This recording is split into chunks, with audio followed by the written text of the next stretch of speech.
compartir la modalidad siguiente, ¿no? O sea, por ejemplo, para las,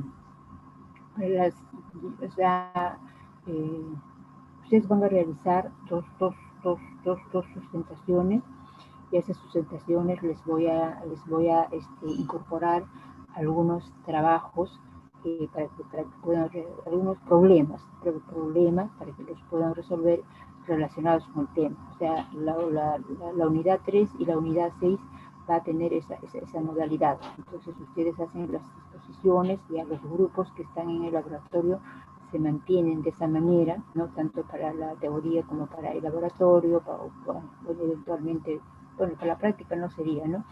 Entonces, o también de repente para una práctica, las hago algunos podrían ser unos trabajos particularizados, ¿no? O sea, que tengan cierta diferencia para que no todos sean iguales. Como en este caso tenemos la flexibilidad de que el profesor pueda adecuar las formas de calificación, las formas de evaluación de sus alumnos. Entonces yo lo que estoy planteando es que en la parte de la unidad 3, ¿no? De la unidad 3 van a hacer una exposición y voy a darle unos problemas, 6 o 8 problemas relacionados con el tema. Entonces la suma de esa exposición con el trabajo, que de alguna manera lo voy a tratar de hacer individual, ¿no? O sea, con valores diferentes, y de repente, digamos, tomando como dato para un valor, por ejemplo, de la resistencia, un dígito de su ¿cómo se llama? De su código, qué sé yo, ¿no? Entonces, en esta parte de circuitos acoplados, ¿no? Y en esta parte de respuesta en frecuencia, ¿no? Que justo es unidad 3, unidad 6, mantendríamos esa modalidad. Obviamente yo les voy a hacer llegar el trabajo con la debida antelación, ya de repente mañana mismo o en la noche de mañana les estoy haciendo llegar el contenido, digamos, por ejemplo, de qué grupo haría tal cosa, qué unidad trataría del tema, y para que ya vayan preparando con anticipación la sustentación, y también con anticipación estaría viendo la forma de cómo hacerles llegar los problemas para que también los puedan resolver, y eso sería la nota de la práctica, de la quinta práctica, ¿no? Eso sería la nota de la quinta práctica, ¿no? Entonces, no sé si hay alguna pregunta, no sé si hay alguna inquietud sobre esta modalidad que vamos a plantear respecto, digamos, a la forma como vamos a evaluar. Obviamente también dentro del tema de la evaluación, aló, dentro de la evaluación también se toman. ¿Por qué se está cruzando, señor? Alguien está cruzando, interfiriendo. O sea, ya, pues, ya, entonces, ya. También se va a considerar el aspecto, digamos, de que la participación de ustedes, etcétera, ¿no? O sea, las preguntas que yo les puedo hacer, y todo ello, ¿no? Todo en este caso es como es una evaluación,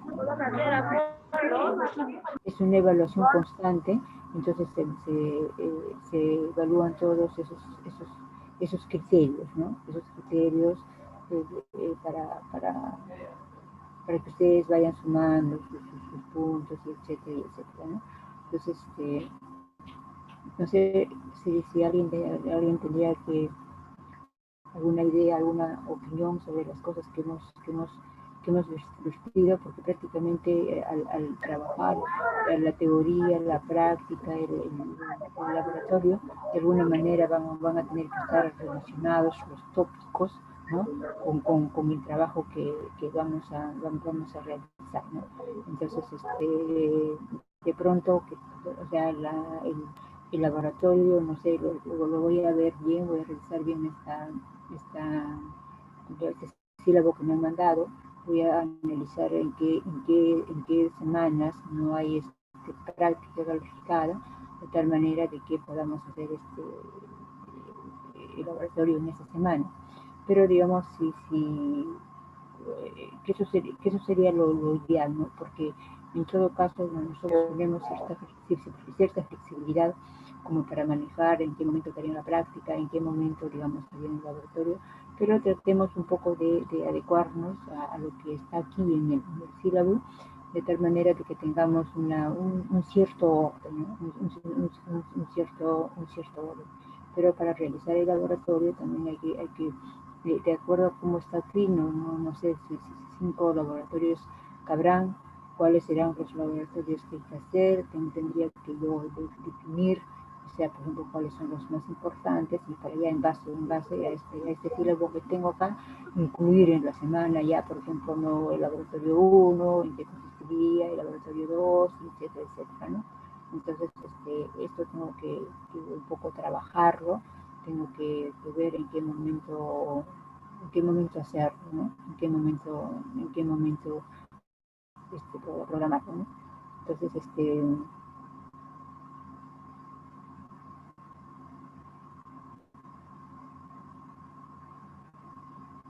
no sé si hay alguna pregunta, jóvenes.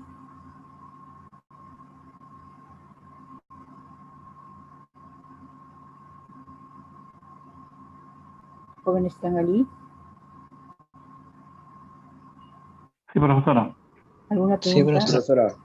¿Alguna pregunta, alguna inquietud, alguna propuesta respecto, digamos, a la forma como lo hacemos?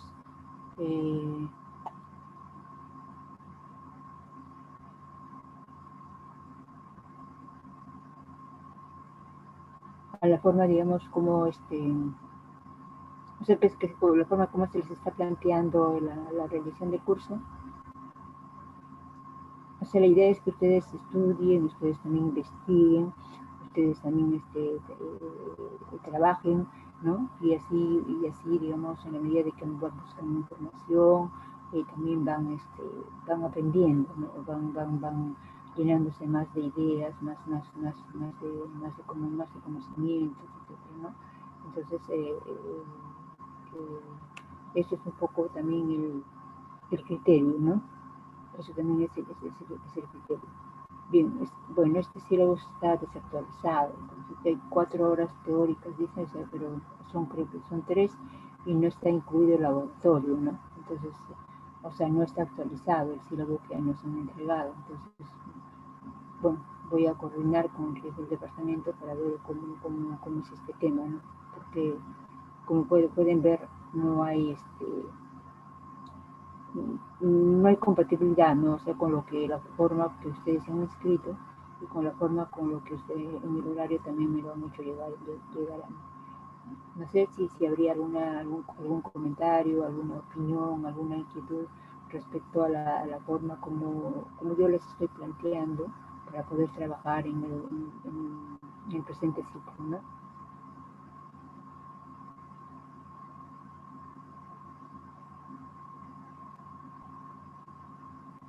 Aparentemente ninguna pregunta, profesora. Sí, pero tienen que preguntar, aunque sea qué hora es, porque si no yo pienso que estoy sola hablando y no, de pronto no escucho a nadie y eso no anda muy bien, ¿no?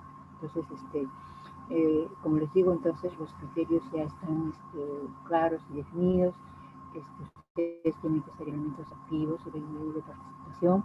No sé si alguno de ustedes ya ha entrado al Multisimulip, ha tenido la oportunidad de bajarlo, de verlo, de mirarlo. ¿Cómo dijo?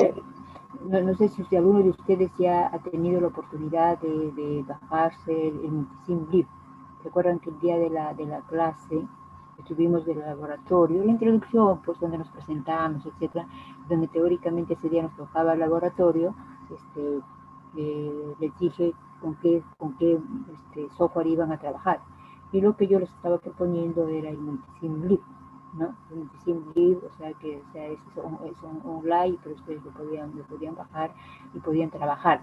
Entonces, no sé si hay alguno de ustedes ha tenido la inquietud, he tenido voy a ir diciendo, a ver, voy a ir viendo cómo cómo va esto, porque en las partes donde dicen ahí que hay que hacer simulación, yo para utilizar tanto para el laboratorio como para el curso de teoría, les estaría indicando que lo trabajen con Multisimul, ¿no? Pero obviamente también indicamos que cualquier software libre es posible de ser usado, ¿no? ¿Alguno de ustedes ha entrado a Multisimul? ¿Todavía? No, pero yo, bueno, más he estado usando el Proteus. Y bueno, encontraste en línea? No, en línea hay otro software que también uso que se llama Tinkercad. Bien. Pero sugeriría... Pero voy a buscar el busca Multisimul para poder... ¿ya? Sí, pues Sí. a través del delegado les voy a hacer llegar, digamos, ¿cómo se llama? El nombre así exacto como debieran de entrar para poder, ¿cómo se llama? Para poder homogenizar un poquito, ¿no? O sea, el manejo del software y hacemos las dos cosas, utilizamos para el laboratorio y utilizamos eventualmente para una simulación acá en la parte del curso sobre un circuito específico que no necesariamente tiene que ser el del laboratorio, puede ser otro, pero manteniendo el nivel de complejidad del tema o de los temas que venimos desarrollando, ¿no?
Es todo un problema cuando uno empieza digamos, a escanear, ¿no? A veces salen verticales, a veces salen horizontales, pero bueno, es un tema que a veces no se puede, en el momento que uno empieza a escanear no lo puedes resolver, ¿no? Pero ya, en el transcurso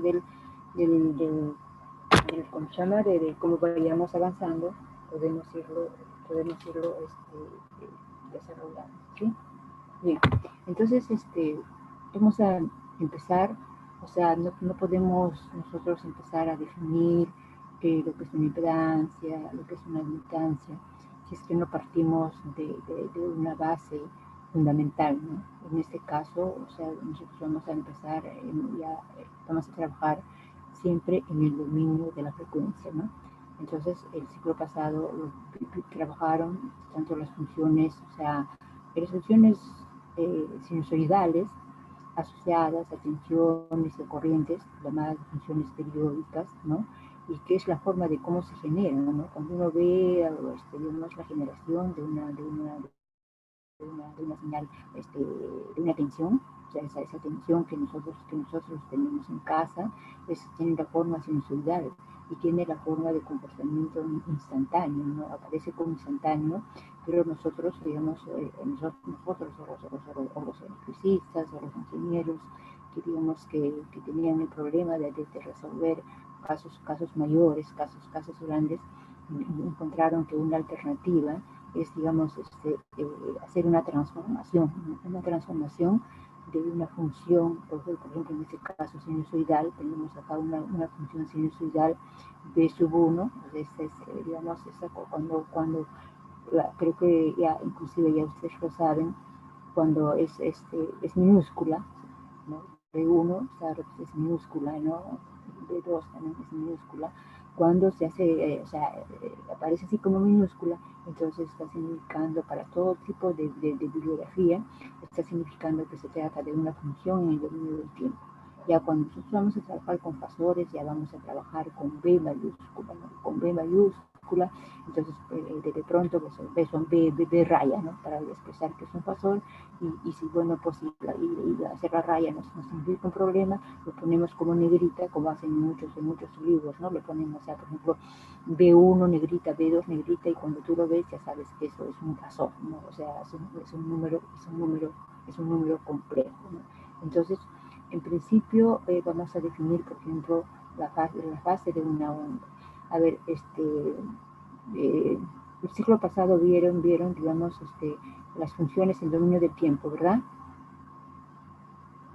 Sí, profesor. ¿Sí? Así Ya, es. perfecto. Entonces ya, ¿cómo sería? O sea, aquí ya estamos hablando de B1, ¿no? Tenemos acá B1 y tenemos B2. Vamos a hablar, por ejemplo, la fase, ¿no? ¿Qué cosa es la fase de una onda? Dice, ¿no? La fase de una onda se mide con respecto de un origen. A ver, anotar.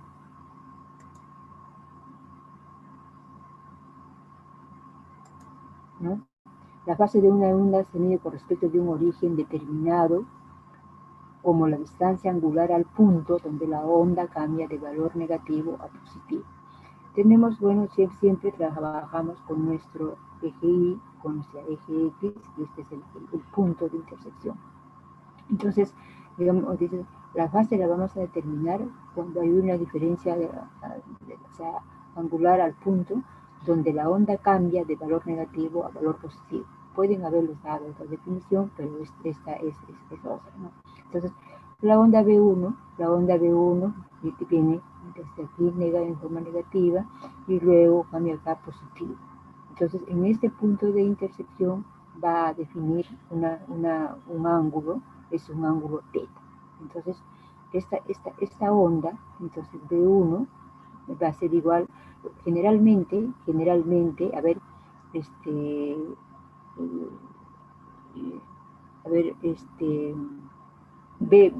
B1, ¿qué representa acá? A ver, ¿quién me puede responder?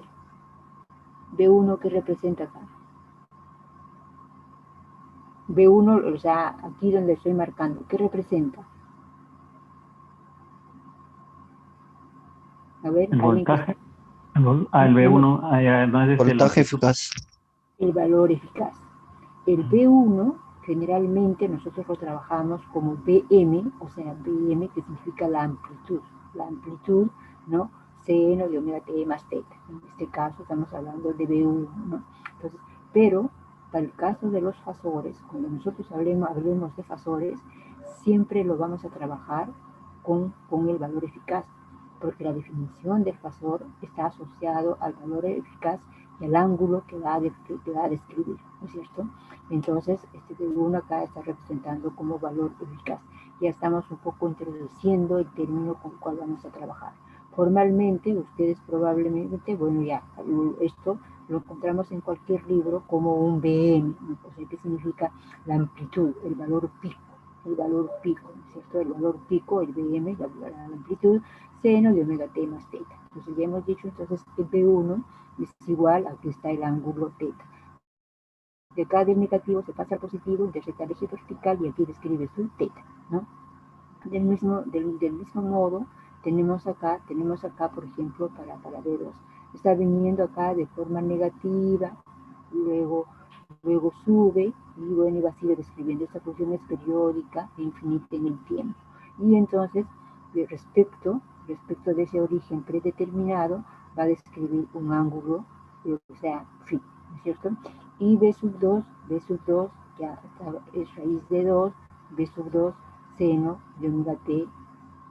Eso, ¿qué ángulo es? Es menos phi, ¿no es cierto? ¿Correcto?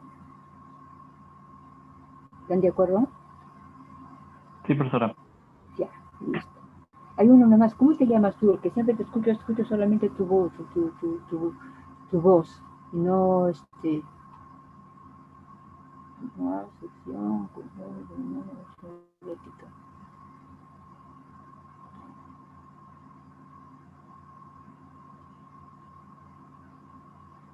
Ya, ¿cómo te llamas tú? Al único que le escucho es la voz que dice que sí o dice todo, no, porque los demás aparentemente no están. O sea, si es que yo voy a llamar en cualquier momento, ¿ya? Voy a llamar en cualquier momento y si es que no respondes, definitivamente para mí el alumno no ha venido, el alumno no va a estar presente, ¿no? No va a estar presente definitivamente, ¿no? A ver, déjenme ver un ratito.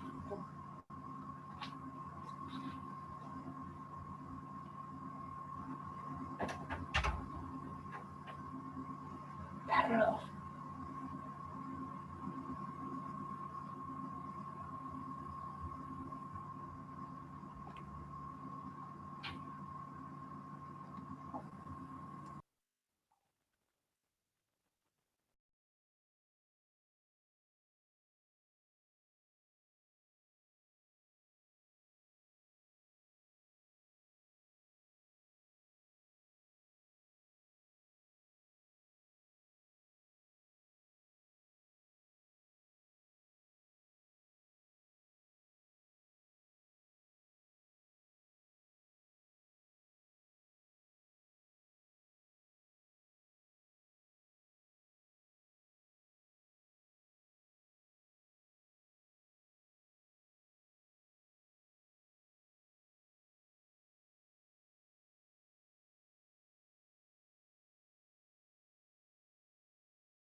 Profesora, no se le escucha.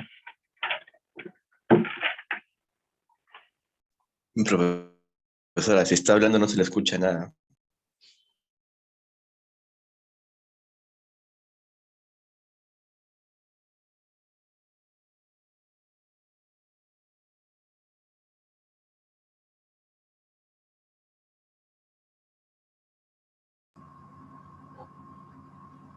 Bien. Entonces estábamos indicando de que teníamos ahí la tensión B1, ¿no?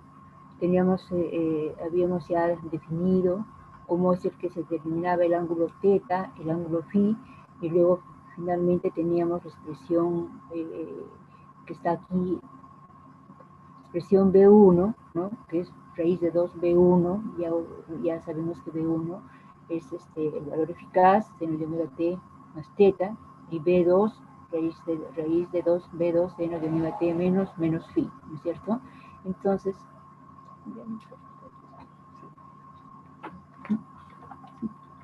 de que no lo veo, ¿no? Ya, ahora sí me escucha. Sí, profesora. Jóvenes, ahora Sí, sí me ahora sí se escucha. escucha. Ya, Ahora sí se entonces, escucha. ya.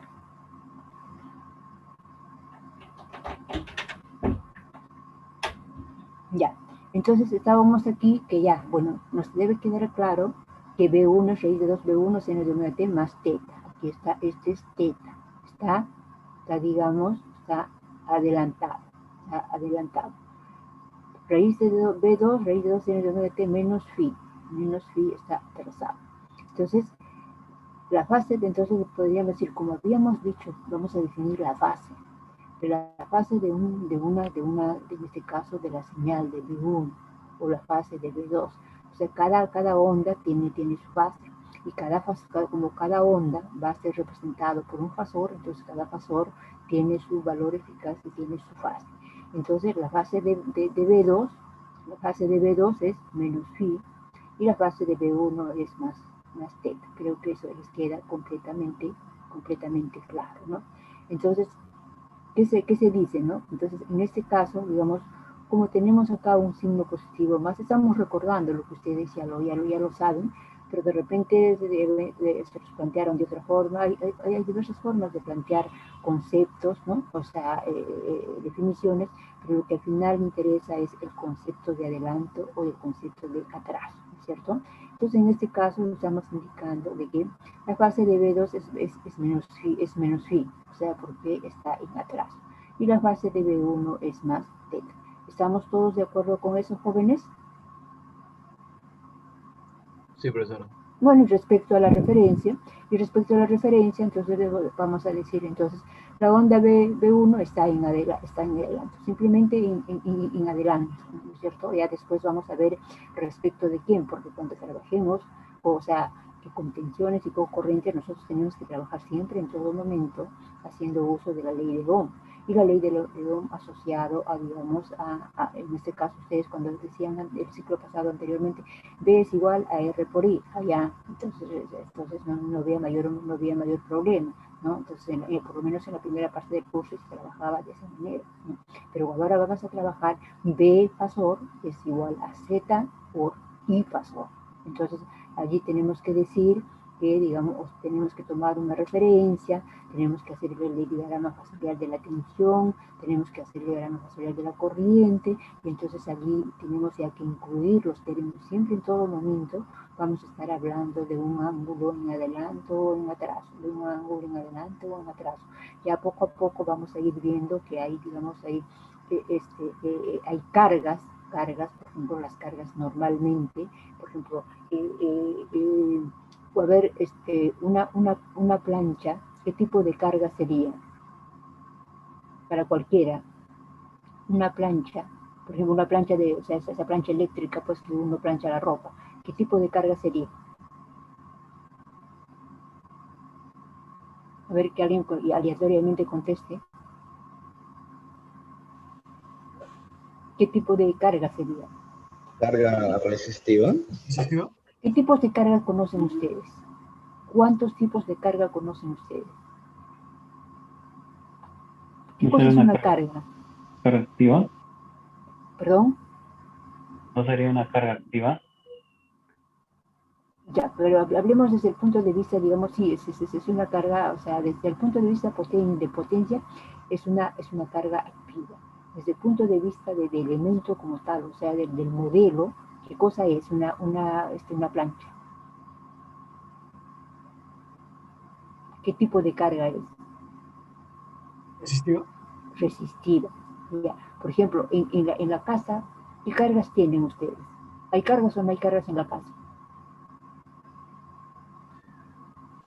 En la casa, ¿hay cargas o no hay cargas? Así es. ¿Hay o no hay? Sí. ¿Cuáles son esas cargas en la casa? El alumbrado. El alumbrado, muy bien. A ver, tu nombre, después me vas a decir tu nombre un ratito. A ver, ¿quién es el que habló? La señorita, después me van a dar su nombre, ¿sí? La señorita, su nombre, por favor. Karen Pérez. Karen. Sí, profesor. Ya. Por ejemplo, ya en la casa, ¿qué tipos de cargas hay? A ver, ya, el alumbrado, ya, es una carga. Equipos electromagnéticos, electromecánicos, perdón.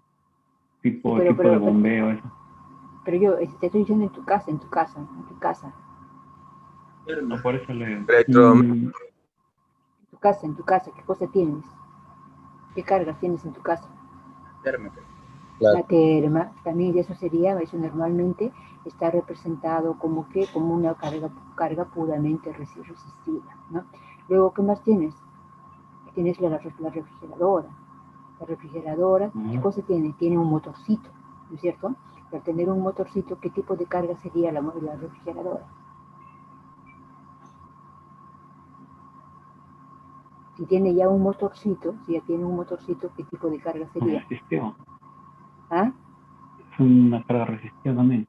No. Si ya hay Inductiva. un motor, es una carga inductiva, porque va a tener una representación, va a tener el modelo de un motor, Claro. un RL. Entonces una carga inductiva. Entonces, por el calentador de agua, ¿qué tipo de carga es? el hervidor de agua. Resistivo. Resistivo.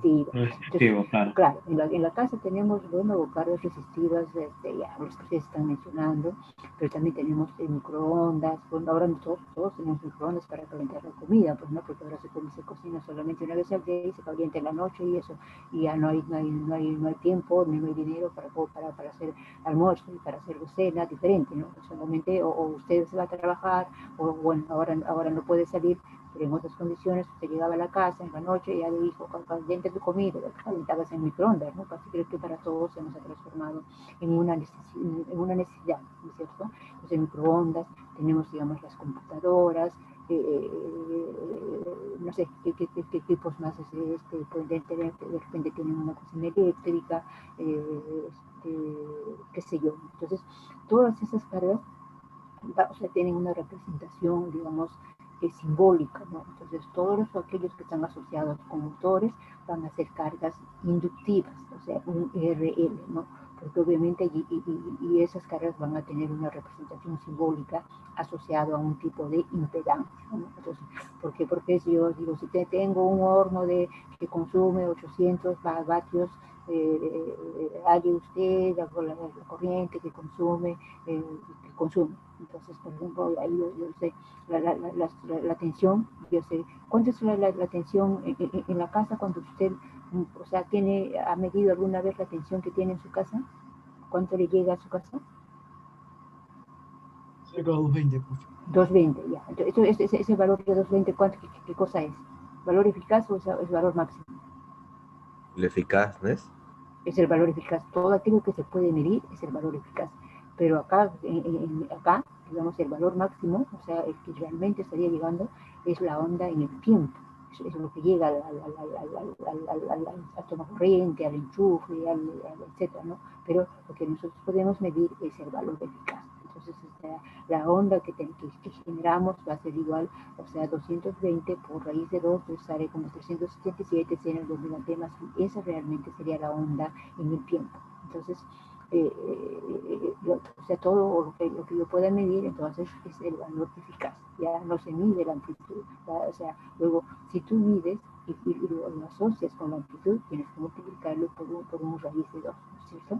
Entonces, en este caso ya hemos dicho, ¿no?, que cuando estamos comparando ángulos, se dice que la onda B1 está en adelanto, porque es más teta, y la onda B2 está en atraso respecto del origen. Acá de un origen que nos hemos trazado. Siempre ustedes van a trazar, bueno, ya con el tiempo, ya van a trazar básicamente el eje horizontal con el tiempo ya va a significar una referencia. Por ejemplo, si yo tengo, digamos, o sea, por ejemplo, ¿cómo se llama?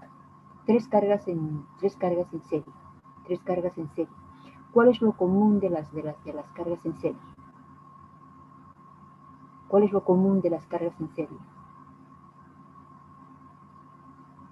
O sea, pueden ser solamente puramente resistivas, pueden ser, digamos, pueden ser impedancias, pueden ser inductivas, pueden ser capacitivas, qué sé yo.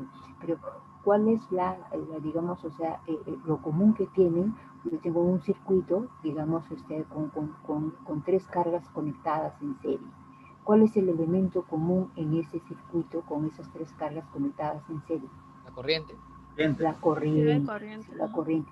Siempre cuando nosotros trabajemos en serie, por ejemplo, yo les puedo presentar un problema cuando esté, digamos, o sea, que hay varias cargas conectadas en serie, y de pronto le pido, eso ya lo vamos a ver en la parte, ya cuando vayamos desarrollando más adelante, y también en la parte de la práctica del seminario, vamos a ver eso, ¿no?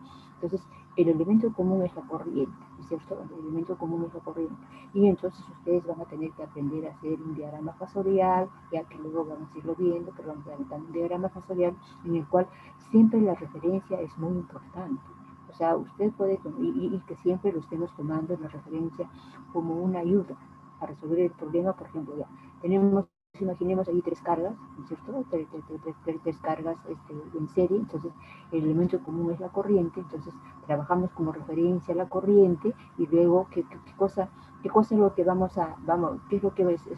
qué es lo que esperamos, digamos, graficar en un diagrama fasorial?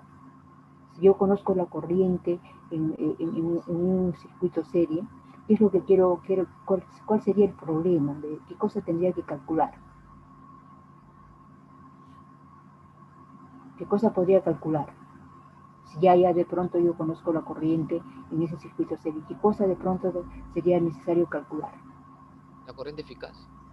No, ya tengo la corriente eficaz, yo estoy diciendo que ya tengo como referencia, yo ya tengo como la corriente porque es un elemento común. Tengo tres cargas, ¿no? Tres cargas que están conectadas. De pronto, digamos, ¿qué cosa sería la incógnita? ¿Qué es lo que debiera de calcular? La potencia. Para la potencia, pero para la potencia, ¿qué necesito? ¿El voltaje? El voltaje. El voltaje. Entonces, yo tengo un generador, bueno, después vamos a mostrar las dudas, tengo un generador, ¿no es cierto? Un generador, tengo tres cargas en serie, digamos, el circuito tiene tres cargas, entonces, bueno, ya yo tomo como referencia la corriente, que es el elemento común, y luego voy a calcular voltaje en la carga 1, voltaje en la carga 2, voltaje en la carga 3 y eventualmente puedo calcular la potencia para cada carga. ¿Por qué? Porque ya, ¿cómo definimos la potencia? ¿Cómo definimos la potencia? ¿Cómo definimos la potencia? ¿Voltaje por intensidad o...? Pero bueno, eso es voltaje por intensidad, ¿no? Pero digamos, o sea, ya en el plano, cuando hablemos de potencia compleja, ya lo vamos a definir como el producto de B por I asterisco.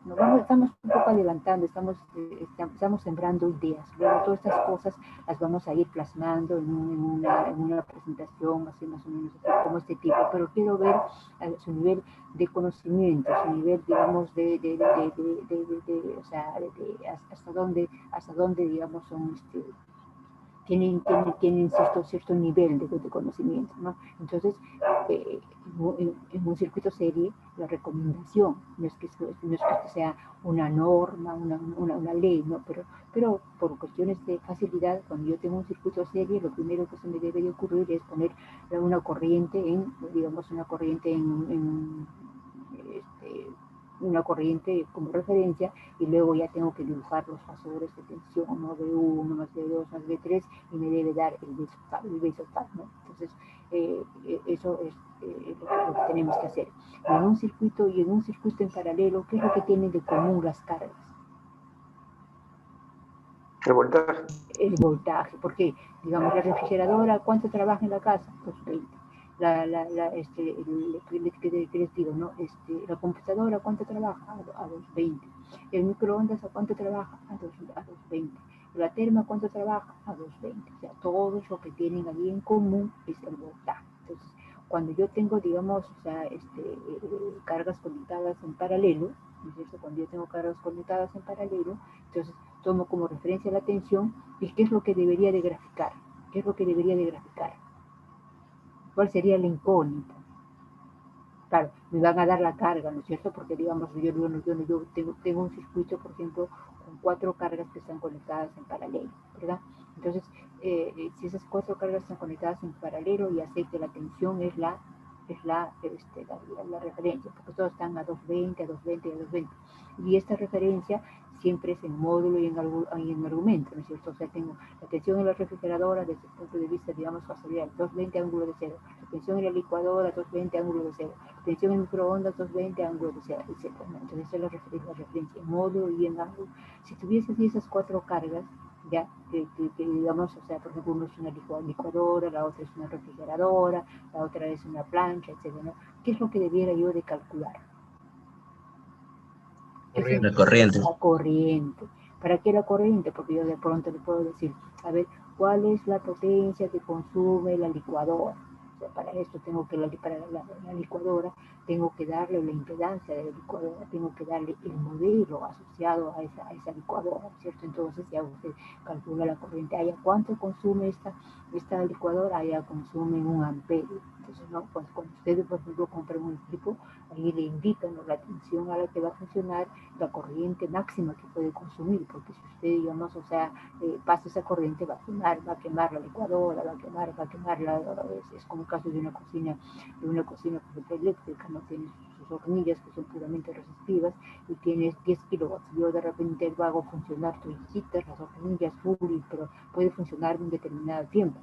de repente media hora, qué sé yo, pero después se va a recalentar y este recalentamiento con el tiempo puede, digamos, o sea, ocasionar, digamos, o sea, pueda salir digamos, el interruptor, ¿no?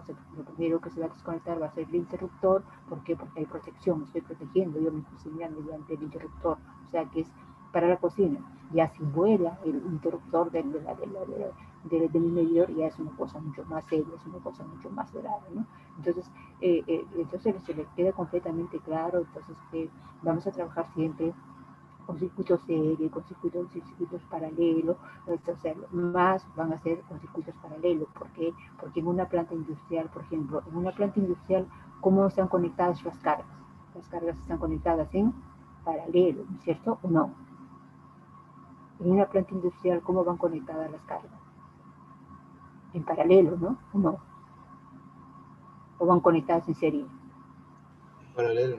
En paralelo, porque un motor A, un motor B, un motor C también llega a una determinada tensión. Si no, tendría que tener un transformador, por ejemplo, para un molino, un transformador para que trabaje a 440, para un elevador, para que trabaje a 380, tendría que tener un transformador, para que digan para qué, para las luminarias, tendría que tener un transformador para que trabajen a 220. Entonces sería todo un tema, ¿no? Entonces todas las instalaciones industriales también están en paralelo y trabajan a la misma tensión, ¿no? Bueno, ya después vamos a trabajar aquí mismo también, etcétera, etcétera, ¿no? Entonces, ya tenemos, entonces nos queda completamente claro de que ya estas funciones luego lo vamos a trabajar como fasores, ¿no? Entonces ya hemos llegado acá a esta conclusión y todos estamos de acuerdo, ¿no? Entonces, tenemos acá ese desfasaje entre dos ondas, ¿no? Entonces, allí en ese caso hemos presentado dos ondas, ¿no? Hemos presentado la onda llamada B1 y hemos presentado la onda B2, ¿no?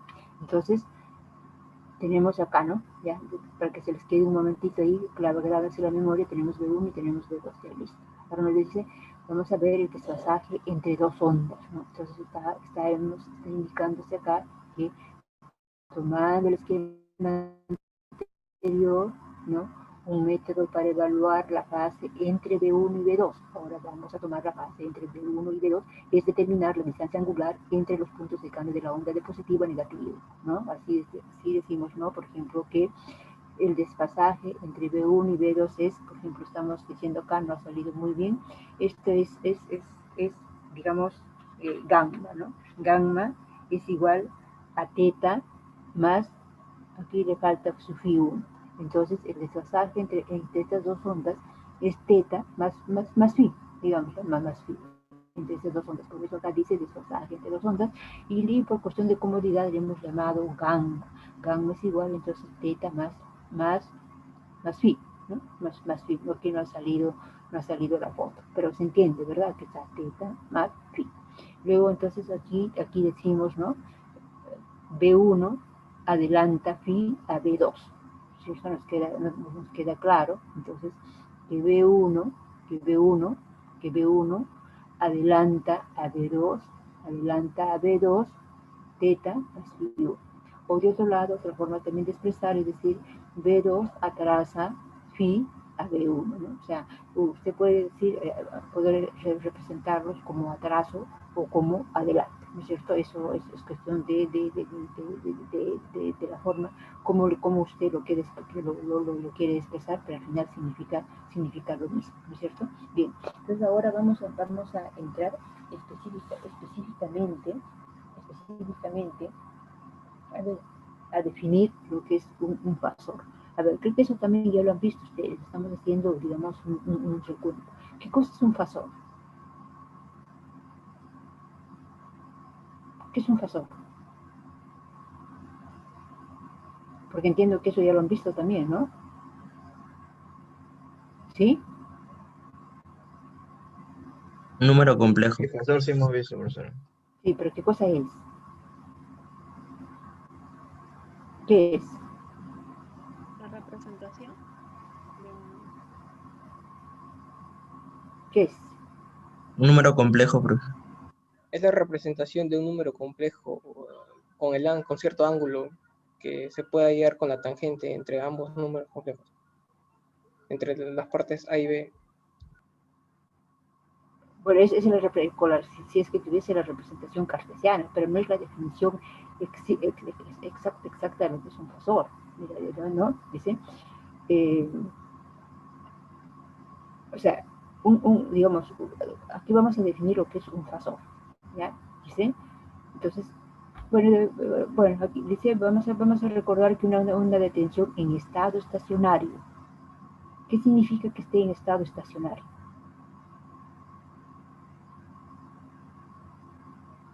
¿Qué significa? ¿Mm? Que su valor no depende del tiempo. O sea, en el estado estacionario, o sea, que tú, por ejemplo, aquí decimos, vamos a determinar, dice, esta función de tensión en estado estacionario.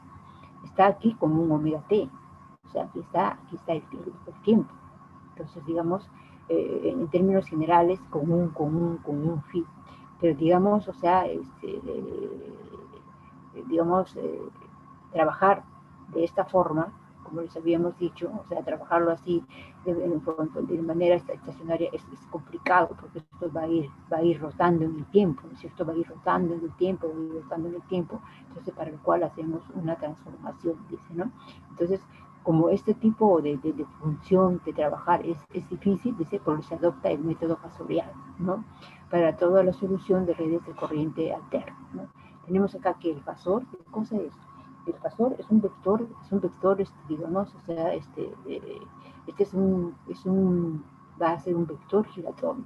Entonces, por ejemplo, suponemos un vector que se encuentra girando a una velocidad constante, esta vez una velocidad constante omega. Pero yo, digamos, puedo hacer en cualquier instante, por ejemplo, en este instante puedo hacer t igual a 0. Entonces, ¿qué es lo que voy a definir? Voy a definir, ¿qué cosa? El módulo, o en este caso, bueno, el raíz de 2b, que sería la amplitud, que por ahorita lo estamos trabajando de esa manera. Voy a definir el módulo del fasor y voy a definir el ángulo. Si lo tomo en ese tiempo, t igual a 0, acá, en donde yo estoy marcando, entonces va a ser raíz de 2b, pero ya no será phi, ya será, digamos, gamma. Si lo tomo, por ejemplo, aquí, siempre va a mantener el módulo, pero el ángulo va a ser diferente, ya será épsilon, por decirse, ¿no? Entonces decimos aquí, entonces es el vector giratorio, es esto de acá. Entonces el fasor se va a definir de esa manera, ¿no? O sea, es un vector giratorio que se encuentra, digamos, o sea, girando a una velocidad omega, ¿no? O sea, una velocidad omega. Pero yo en un instante de tiempo digo, para allí, t igual a 0, allá. Entonces en ese momento yo defino mi fasor. En ese momento lo defino mi fasor. Definir su módulo y definir su ángulo. Eso es la definición realmente de un fasor, propiamente dicho. Ahora, obviamente, que como usted dice, es un número complejo, que tiene un módulo, que tiene un argumento, que se puede expresar en su forma cartesiana, como un A más JB, es decir, tiene el comportamiento, digamos, o sea, todas las operaciones de números complejos, ustedes lo van a aplicar a los fasores, ¿no? O sea, todo el álgebra de los números complejos están asociadas digamos, a la solución de los problemas con fasores, pero desde el punto de vista matemático, pero desde el punto de vista de definición asociado al elemento función seno, es lo que yo aquí lo estoy mencionando. Entonces, se dice, ¿no? Se supone, ¿cuáles son sus suposiciones? De que el vector gira a una velocidad constante, omega, ¿no? Entonces, luego, y no solamente eso, ¿no? Entonces, la omega, defino mi tiempo t acá instantáneo, t igual a 0, y defino este pasado, ¿no? Y entonces, ¿no? A la velocidad w, y la proyección, acá va a haber una proyección en el eje y, en el eje X, y va a haber una proyección en el eje Y. Entonces dice, la proyección sobre la vertical representa la onda B igual a raíz de 2B seno de omega t más phi. La proyección de este vector giratorio es en ese instante de tiempo que yo dije, aquí me voy a parar. no voy a estar rotando todo el tiempo porque sé que esto está girando a una velocidad constante todo el tiempo, pero yo tengo un momento en que tengo que definir mi fasor. Entonces, aquí lo voy a definir. Entonces, cuando lo defino acá, entonces se cumplen estas propiedades. Este módulo definido y este ángulo definido, ¿no es cierto? Y entonces, y no solamente eso, ¿no? Acá hay una proyección en el eje vertical y hay una proyección en el eje horizontal. Normalmente, nosotros vamos a trabajar con la proyección en el eje vertical, porque siempre estamos hablando de funciones, por ejemplo, como en este caso, B es igual a raíz de 2b, ¿no? Ya sabe, bueno, el valor eficaz seno de omega t más phi, ¿no es cierto? ¿Por qué? Porque, digamos, nosotros estamos alineados con la nomenclatura americana. Pero, diga, si ustedes, por ejemplo, ven libros, y muchos libros, por ejemplo, no, toman el b como raíz de 2b coseno de omega t más phi. Eso significa que están tomando la proyección de este vector giratorio en el eje X, ¿no? Entonces, es lo mismo, porque un seno es un coseno, ¿no? Sino simplemente es una cuestión de nomenclatura. Si a usted se le da seno, entonces tiene que trabajar con el seno. Pero como va a trabajar con fasores y de repente se les pide un problema que lo expresen en el dominio del tiempo, porque siempre van a estar relacionados, digamos, la función B en el dominio del tiempo y en el dominio de la frecuencia, y de pronto nuestro problema es resolver en el dominio de la frecuencia, porque eso es lo que nos interesa y eso es el tema de lo que vamos a desarrollar y de lo que vamos a trabajar. Pero también se puede dar casos de que yo le puedo dar, digamos, que el generador tiene una representación, en este caso, en el dominio del tiempo, y le pido también, por ejemplo, de repente una tensión en cualquier elemento. Entonces, como el generador se lo he dado en el dominio del tiempo, usted sabe que puede hacer, que puede pasar del dominio del tiempo al dominio de la frecuencia, y puede pasar del dominio de la frecuencia al dominio del tiempo, así, ¿no? O sea, es sí o sí, ¿no? Si esto, si esto, lo otro, ¿no? Entonces, ahí no debe usted tener problema, ¿no? Entonces, pues dice, no, adicionalmente para omega t igual a 0, cuando decíamos acá, que acá le pongo t igual a 0, el vector tiene la posición angular phi, ¿no? Y a esta posición instantánea se le denomina fasor, a esta posición instantánea. En este punto se le denomina fasor, ¿ya? Entonces, no olviden que eso es la definición de fasor. O sea, el análisis matemático, que es un número complejo, etcétera, etcétera, eso anda bien, pero como concepto de operación de fasores, pero la definición es la que está aquí, y eso les debe quedar completamente claro, como un vector giratorio, ya que en cada instante de tiempo que yo ponga t igual a 0, el módulo se va a mantener constante, pero el ángulo va a diferir. Y aquí se lo estamos diciendo, ¿no? Adicionalmente, para omega t igual a 0, el vector tiene la posición angular, en este caso, phi, y a esta posición instantánea se le denomina fasor, ¿no? Es en este instante es fasor. En este instante ya es otro fasor, ¿no? Con el mismo módulo, pero tiene otro ángulo. En este instante ya es otro fasor, con el mismo módulo y otro ángulo, ¿no? Entonces, eso es importante que lo tengan claro, ¿ya? Bien. Tenemos acá entonces, ¿no? Tenemos aquí entonces lo siguiente. Acá dice, ¿no? Bueno, plano del fasor, si los fasores se operan en el llamado plano complejo, ya lo que ustedes decían, ¿no? Es un número complejo, ¿no? Por ello, dice, los trasladamos a este plano. Es de observar que todas las ondas se consideran para omega t igual a 0, para omega t igual a 0. Cualquier posición, no es que omega t aquí sea 0, para cualquier posición omega t es igual a omega t 0, omega t 0, omega t 0. Entonces, de observar que todas las ondas se consideran para omega t igual a 0, por lo cual la fase toma un valor preponderante. Aquí estamos reproduciendo lo que tenemos acá, ¿no?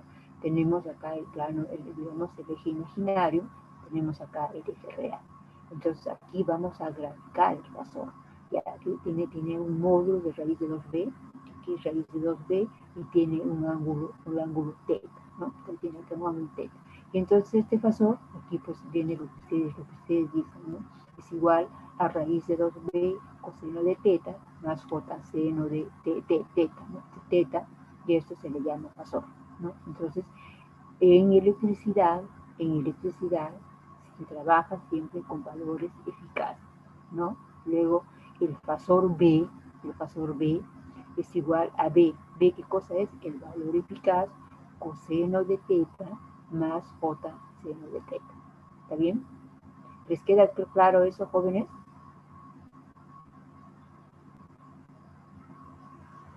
Sí, profesora. ¿Está claro, jóvenes, la definición del fasor? Es un número complejo, pero mira cómo se ha originado, ¿no? Cómo se ha originado el fasor. Eso es lo importante, que ustedes sepan captar esa definición, ¿no? Que es un vector giratorio. Y en cualquier instante va a tomar un valor, ¿no? Raíz de 2b, y va a tomar un valor, en este caso, teta.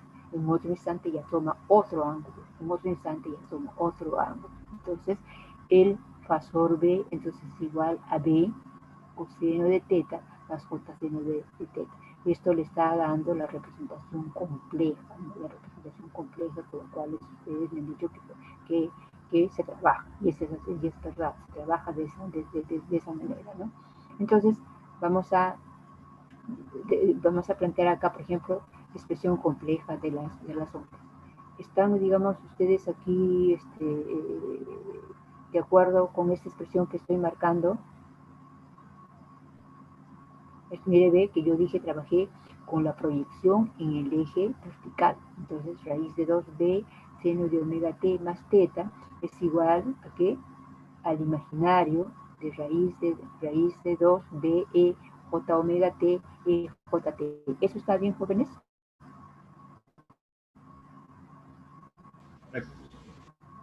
¿Eso está bien? ¿Eso lo han visto así? ¿Está bien?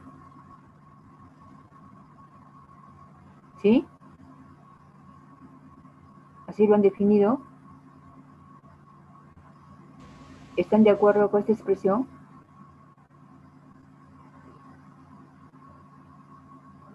Jóvenes. Sí, Sí, porque está profesora. tomando la parte imaginaria. Claro, este es el imaginario, raíz de 2, b, e a la j omega t, este e a la j omega t siempre va a estar presente, e a la j teta, ¿no? Igual va a ser imaginario, raíz de 2, b, e a la j teta, e a la j omega. A esta expresión que está entre paréntesis, ¿cómo se le llama? ¿Cómo se le llama? Fasor. Se le llama fasor.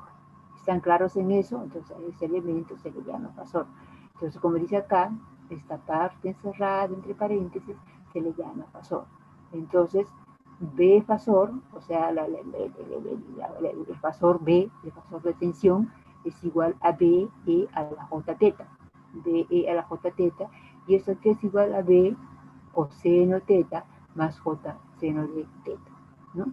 Entonces, no olviden que esto es importante. Ya, bueno, ustedes trabajar la parte operativa, con números complejos, etcétera, eso ya es otro tema, ¿no? O sea, para eso, como les decía, tienen que tener el dominio de la álgebra, o sea, de la álgebra, digamos, o sea, de los números complejos, ¿no? O sea, también hay operaciones con fasores, que es lo mismo, ¿no? Que trabajar con números complejos, suma de fasores, resta de diferencia de fasores, producto de fasores, que llama cociente de fasores, que en cierto modo son un cociente de números complejos, ¿no? Entonces, vamos a tener acá, por ejemplo, tenemos acá vamos a hablar de la impedancia compleja, ¿no? Entonces, estamos asumiendo, digamos, estamos partiendo de una premisa, ¿Cuál es esa premisa? Dice, si una corriente I circula por una resistencia R, la tensión será IR igual a BI, pues, ¿no? BI o B1, ¿no? Entonces, si esa misma corriente, esto ya ustedes ya lo saben, si esa misma corriente circula por una inductancia que es igual, la tensión, estamos hablando desde el punto de vista de las tensiones, tensión en la resistencia, estamos hablando tensión en la inductancia, entonces E es igual a menos L derivada de I con respecto a T. Para nuestros fines lo asociamos a una caída de tensión, entonces B sub 2 es igual a L derivada de I respecto de T, ¿no? Entonces, que salió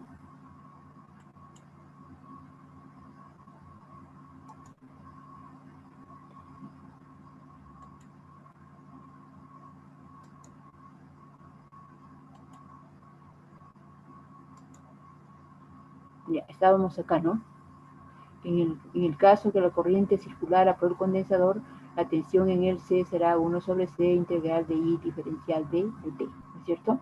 Entonces, dice, como se observa, las tensiones B1, B2 y B3 dice, no son funciones directas de la corriente, ¿no? Por ello se prefiere la expresión fasorial, ¿no? Entonces, aquí estamos dando una tabla que les va a ayudar a ustedes como para poder entender, digamos, o sea, cómo se relacionan esas ecuaciones en el tiempo a expresiones fasoriales. O sea, expresiones fasoriales indicando que esto está relacionado con dominio de la frecuencia. En el tiempo tenemos una I, ¿no es cierto?, que es raíz de 2i, seno de omega t más phi, ¿no? Entonces, y en el dominio de la frecuencia, estamos viendo acá que esto va a ser el valor eficaz, ángulo de phi que está acá. El R, la impedancia es R, ¿no? Esta expresión de acá, ustedes lo saben, ¿no? Que derivada con respecto a T es igual a J omega, ¿sí? ¿Están de acuerdo? ¿Esa expresión la conocen, la saben? Sí, ¿no? Entonces, L, ¿no?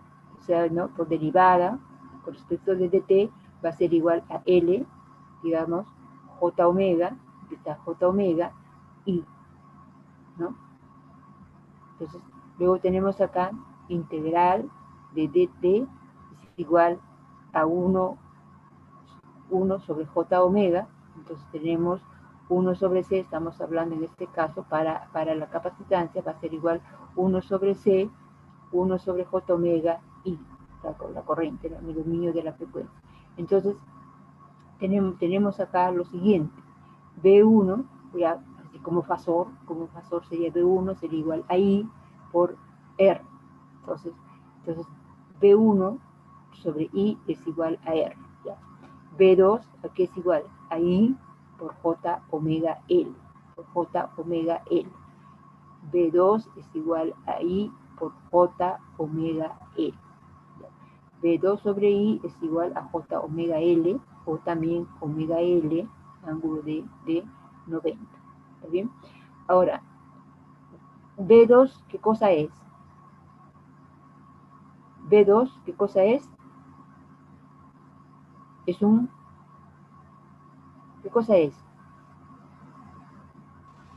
¿Qué representa B2? El voltaje de un inductor. Sí, pero ¿qué cosa es? Estamos hablando acá, estamos hablando, ¿es un fasor? ¿Es un fasor? No. On. B2, ¿es fasor o no? ¿Es fasor o no? Sí, sí, no. No, ¿Es fasor o no? Inclusive aquí tiene B2 y encima su sombrerito. ¿Es fasor o no es fasor? Sí, es fasor. Sí, sí, es Ya es fasor, ya ahorita, ya es fasor. Ahora, ¿y qué cosa es? ¿Es fasor o no es fasor? También. Sí, También, ya. Pero si este es un fasor, entonces aquí, J omega L, ¿qué cosa es? J omega L. ¿Qué cosa es el cociente de la tensión sobre la corriente? ¿Qué cosa es? Eso la ya lo aprendí el impedancia. ciclo pasado, la impedancia. Entonces, si esta es una impedancia, entonces, digamos, entonces la impedancia es un fasor, porque viene del cociente de un fasor B2 y bueno, ya, de un fasor de tensión y viene de un fasor de corriente. Y para la próxima vamos a utilizar el abscissa y todas esas cosas porque acá no lo tengo explicado en este Zoom. Ya. Entonces, B2 es fasor, ¿a todos nos queda claro eso? ¿Sí? Sí, Sí. ¿Y es un fasor o no? ¿Nos queda claro o no? también, sí. También. Entonces, si B2 es fasor y 1 es fasor, el cociente de dos fasores, entonces esto será un fasor. Es un fasor, entonces. Claro. sí, ¿Es un fasor? ¿Están seguros? sí, son división de complejos, algo así, y supongo que de ahí viene.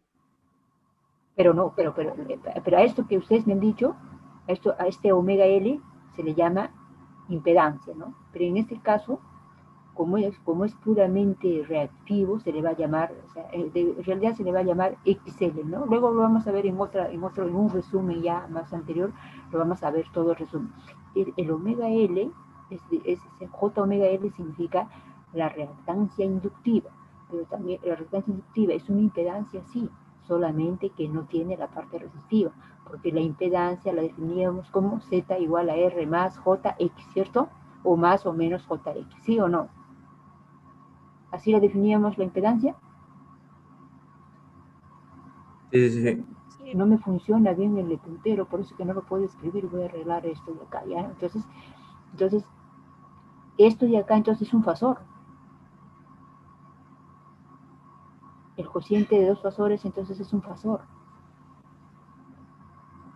A esto que llamamos impedancia, porque ahorita estamos llamando impedancia en términos generales, ¿no? O sea, pero que no me sale el lápiz.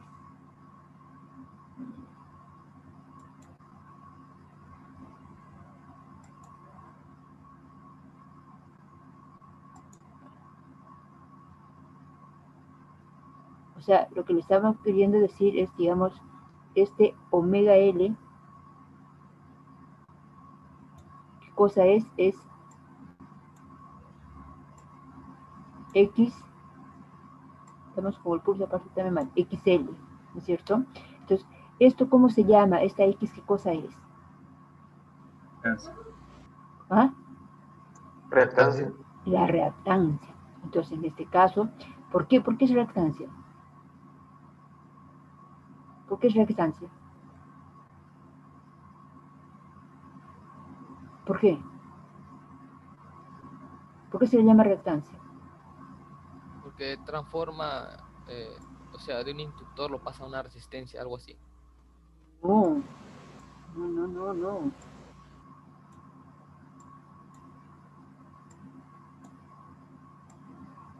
Me va a disculpar el pulso y me van a disculpar que aquí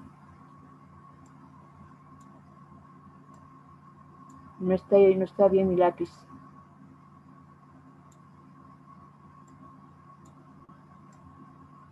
Ya. Pero primero hay que probar, hay que responder esto de acá. Ya, este se llama una reactancia. Ya, es una reactancia. Bien, pero habíamos quedado en que, bueno, vamos, en términos generales vamos a decir que es una impedancia. ¿Por qué? Porque como no tiene la parte resistiva, como esta parte resistiva se hace cero, como esta parte resistiva de acá se hace cero, entonces se quedaría solamente como un JX y esta impedancia sería puramente, digamos, o sea, reactivo, ¿no? O sea, sería igual a un JX. Pero nos habíamos quedado en responder la pregunta. Esto de acá, que llamamos impedancia en términos generales, ¿no? Solamente estamos particularizando que tiene un R igual a cero, pero en la generalidad vamos a trabajar con esto de acá, Z igual a R más JX, siempre vamos a estar trabajando de esa forma, ¿ya? Luego ya vamos a ver qué tipo de impedancia es inductiva, capacitiva, etcétera, eso lo vamos a ir viendo poco a poco, pero no, nadie me respondió, o mejor dicho, varios me respondieron diciendo que esto de acá era era un fasor, y eso es cierto, eso es correcto.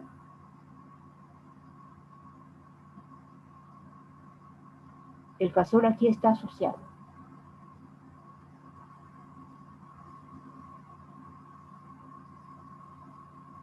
El fasor aquí está asociado. O sea, ¿a qué se refiere con que está asociado? Lo que yo te preguntaba, yo te he dicho acá, ¿no? B es un fasor, ¿sí? Y me has dicho también, es un fasor, pues estamos de acuerdo. El cociente de dos fasores, ustedes me han dicho que es otro fasor. ¿Eso es correcto? Pero se supone que un fasor no es un vector giratorio. ¿Y la impedancia es un vector giratorio? No. No, pues, entonces no es un vector giratorio. Y además, el concepto de fasor estaba asociado ¿a qué? Hemos definido tensiones, hemos definido corrientes, está asociado a la tensión o a la corriente alterna. Estamos haciendo la transformación de esa tensión en el dominio del tiempo que se nos hace es todo un lío. Si tuviésemos tres fuentes, imagínate en el dominio del tiempo para operarlo, es todo un tema. Pero si tengo tres fasores, tres números complejos que sumarlos, yo lo hago, pues, al instante, ¿no? Tengo mi calculadora, ustedes pues, son expertos en eso, lo programan y entonces tienen digamos, que te digo, ¿no? Por ejemplo, un B1 ángulo de 30 más un B2 ángulo de 80 más un B3 ángulo de 50, ahí apucho, lo sacan en un minuto. A ver, ponte a sumar, a ver, B1 es igual a BM1, seno de omega T más 30, más B2, etcétera, etcétera, etcétera. Es todo un tema, es todo un lío, ¿no? Entonces, por eso es que se ha hecho una transformación para ayudarnos. Pero la esencia, digamos, de la función sinusoidal persiste, sigue, y no debemos perder de vista. Entonces, esto no es un fasor, porque no es un vector giratorio. Y en segundo lugar, ¿por qué? Porque el fasor viene asociado a la tensión y a la corriente. Entonces, muy bien. ¿Cómo te llamabas, el que dijo tener un vector giratorio? ¿Tu apellido, por favor? Para apuntarte. Para apuntarte, para darte puntaje. Si no quieres darme tu nombre, ya no te doy puntaje, pues. ¿Quién contestó? ¿Quién contestó? ¿Cómo te llamas? ¿Quién eres yo, pues, papito? Para mí yo no es nada, pues yo no sé. ¿Cómo te llamas? Borja. Borja. Muy bien esa reflexión. Entonces eso me indica de que algo han entendido de lo que de la definición que hemos hecho, ¿no? Entonces tenemos acá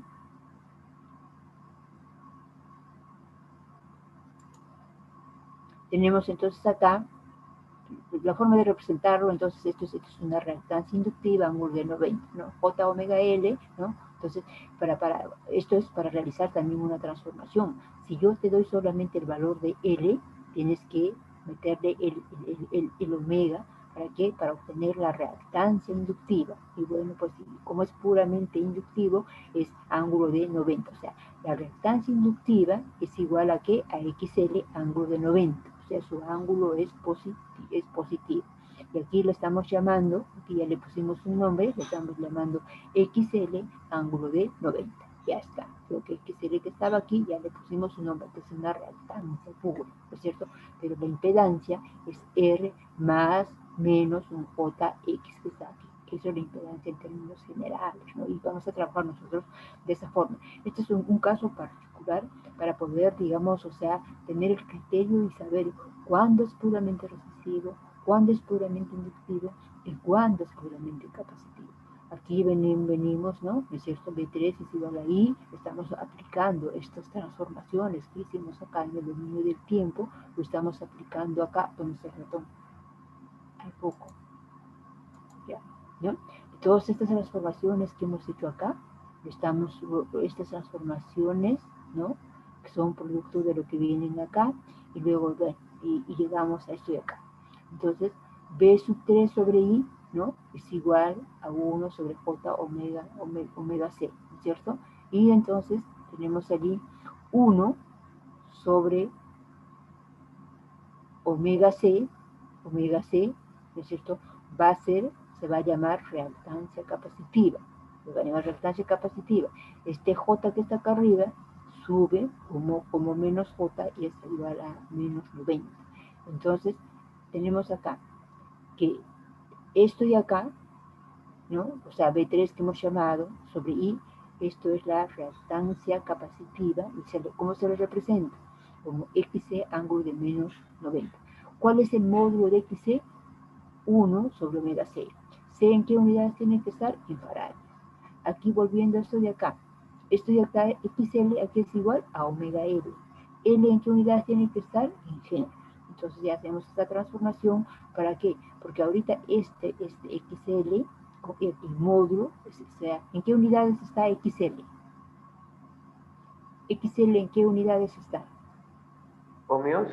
En ohmios. Entonces, ahorita todos van a ser ohmios. Este XC en qué va a ser en ohmios. Pero acá cuando lo trabajábamos en el dominio de tiempo, L estaba en henrios, C estaba en faradios, R estaba en ohmios, o sea, todo un tema también. Entonces, pero ahorita estamos realizando una uniformización, y entonces todo esto está en ohmios.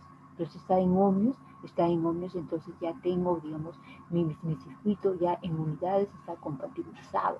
Todos estos elementos que hemos llamado reactancia inductiva, que hemos llamado reactancia capacitiva, que hemos llamado esa resistencia, son los llamados elementos pasivos. O sea, todos estos elementos pasivos, ya como en circuitos 1, estaban en ohmios. Pero acá, cuando yo tengo ya inductancias, cuando yo ya tengo capacitancias, tengo que realizar algunas transformaciones. ¿Para qué? Para tener en unidades en ohmios. Entonces aquí dice, XL se denomina reactancia inductiva, ¿cierto?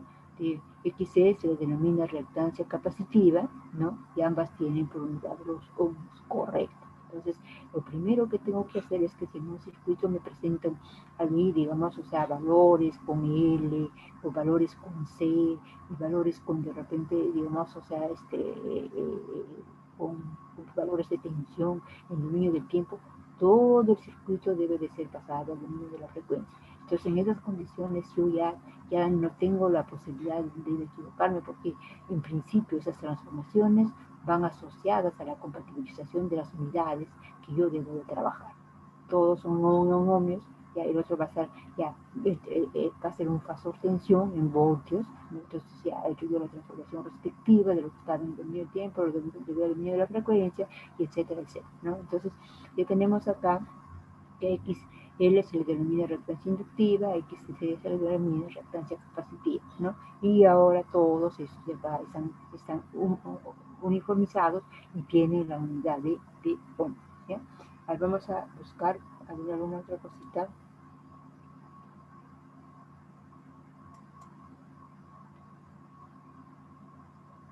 A ver, antes de entrar.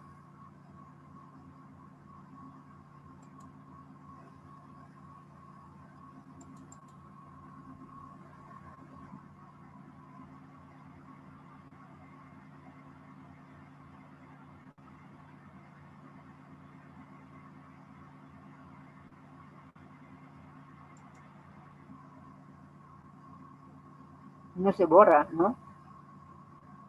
En el PDF no se borra.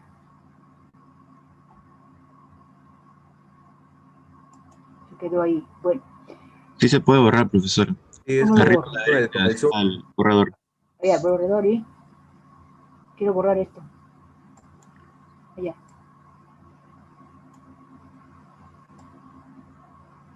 Ya está. Ya está. Mira, aquí estábamos viendo, por ejemplo, el circuito RL, el circuito RC, ¿no es cierto? Acá tenemos un circuito RL, ¿no es cierto? Todos estos están en el dominio del tiempo, ¿no es cierto? Esto es un circuito RL, ¿no? L en qué unidad está, de repente será en Henry, R está en ohmios, está ahí, es en el dominio del tiempo, y esta BDT está en el dominio del tiempo. B de T me dicen que es igual a Bn seno de omega T. O sea, ¿qué significa? La fase de B de T, ¿cuánto es? La fase de B de T, ¿cuánto es? A ver, Borja, la fase de B de T, ¿cuánto es? La fase. Cero. Cero, claro. Cuando ustedes tengan esto de acá, qué bacán, o sea, se nos hace la vida fácil, ¿no? Cuando tenemos aquí seno de omega T. Pero bueno, si tienes, no se ve bien. ¿Ah? ¿No se ve bien? No se ve bien. Como estoy con el celular, se ve chiquitito. Ya vamos a ampliarlo. ¿Dónde lo amplío? A ver, déjame ver. A ver, ¿dónde lo amplío?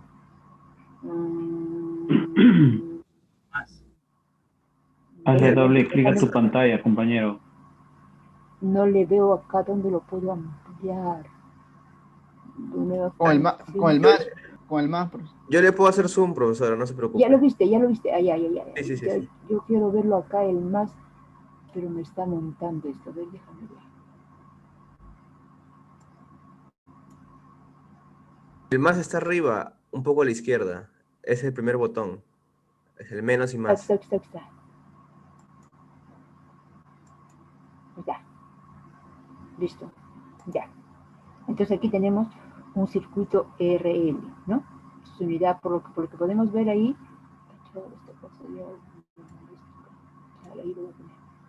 Entonces, por lo que podemos ver ahí, esto va a estar en Henry, milihenry, no lo sé, pues, ¿no? R va a estar siempre en ohmios, ¿no? Y tengo acá una función en el dominio del tiempo, como les decía, ¿no? como está con minúscula, entonces esto es en el dominio del tiempo, y aquí dice Bm seno de omega t.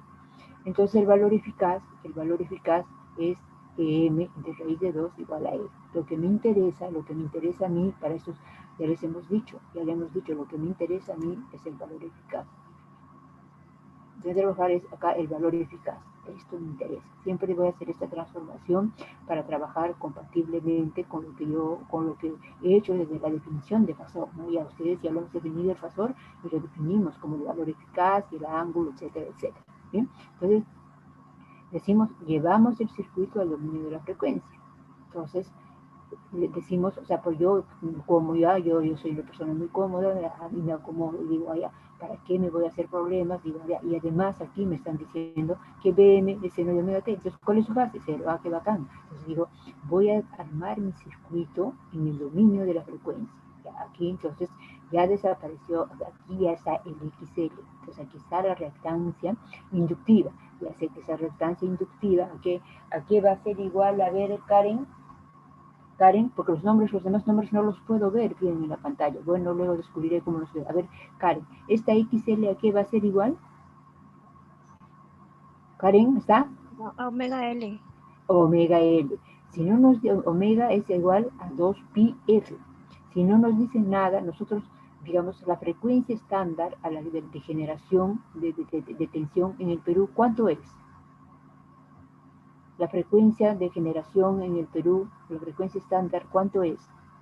60 Hz. 60 Hz. Entonces, si no me dicen nada, entonces acá, ya digo, a XL me han dicho que es, ya lo vi ahorita anteriormente, en las hojas anteriores lo vi, XL es igual a omega L, omega L.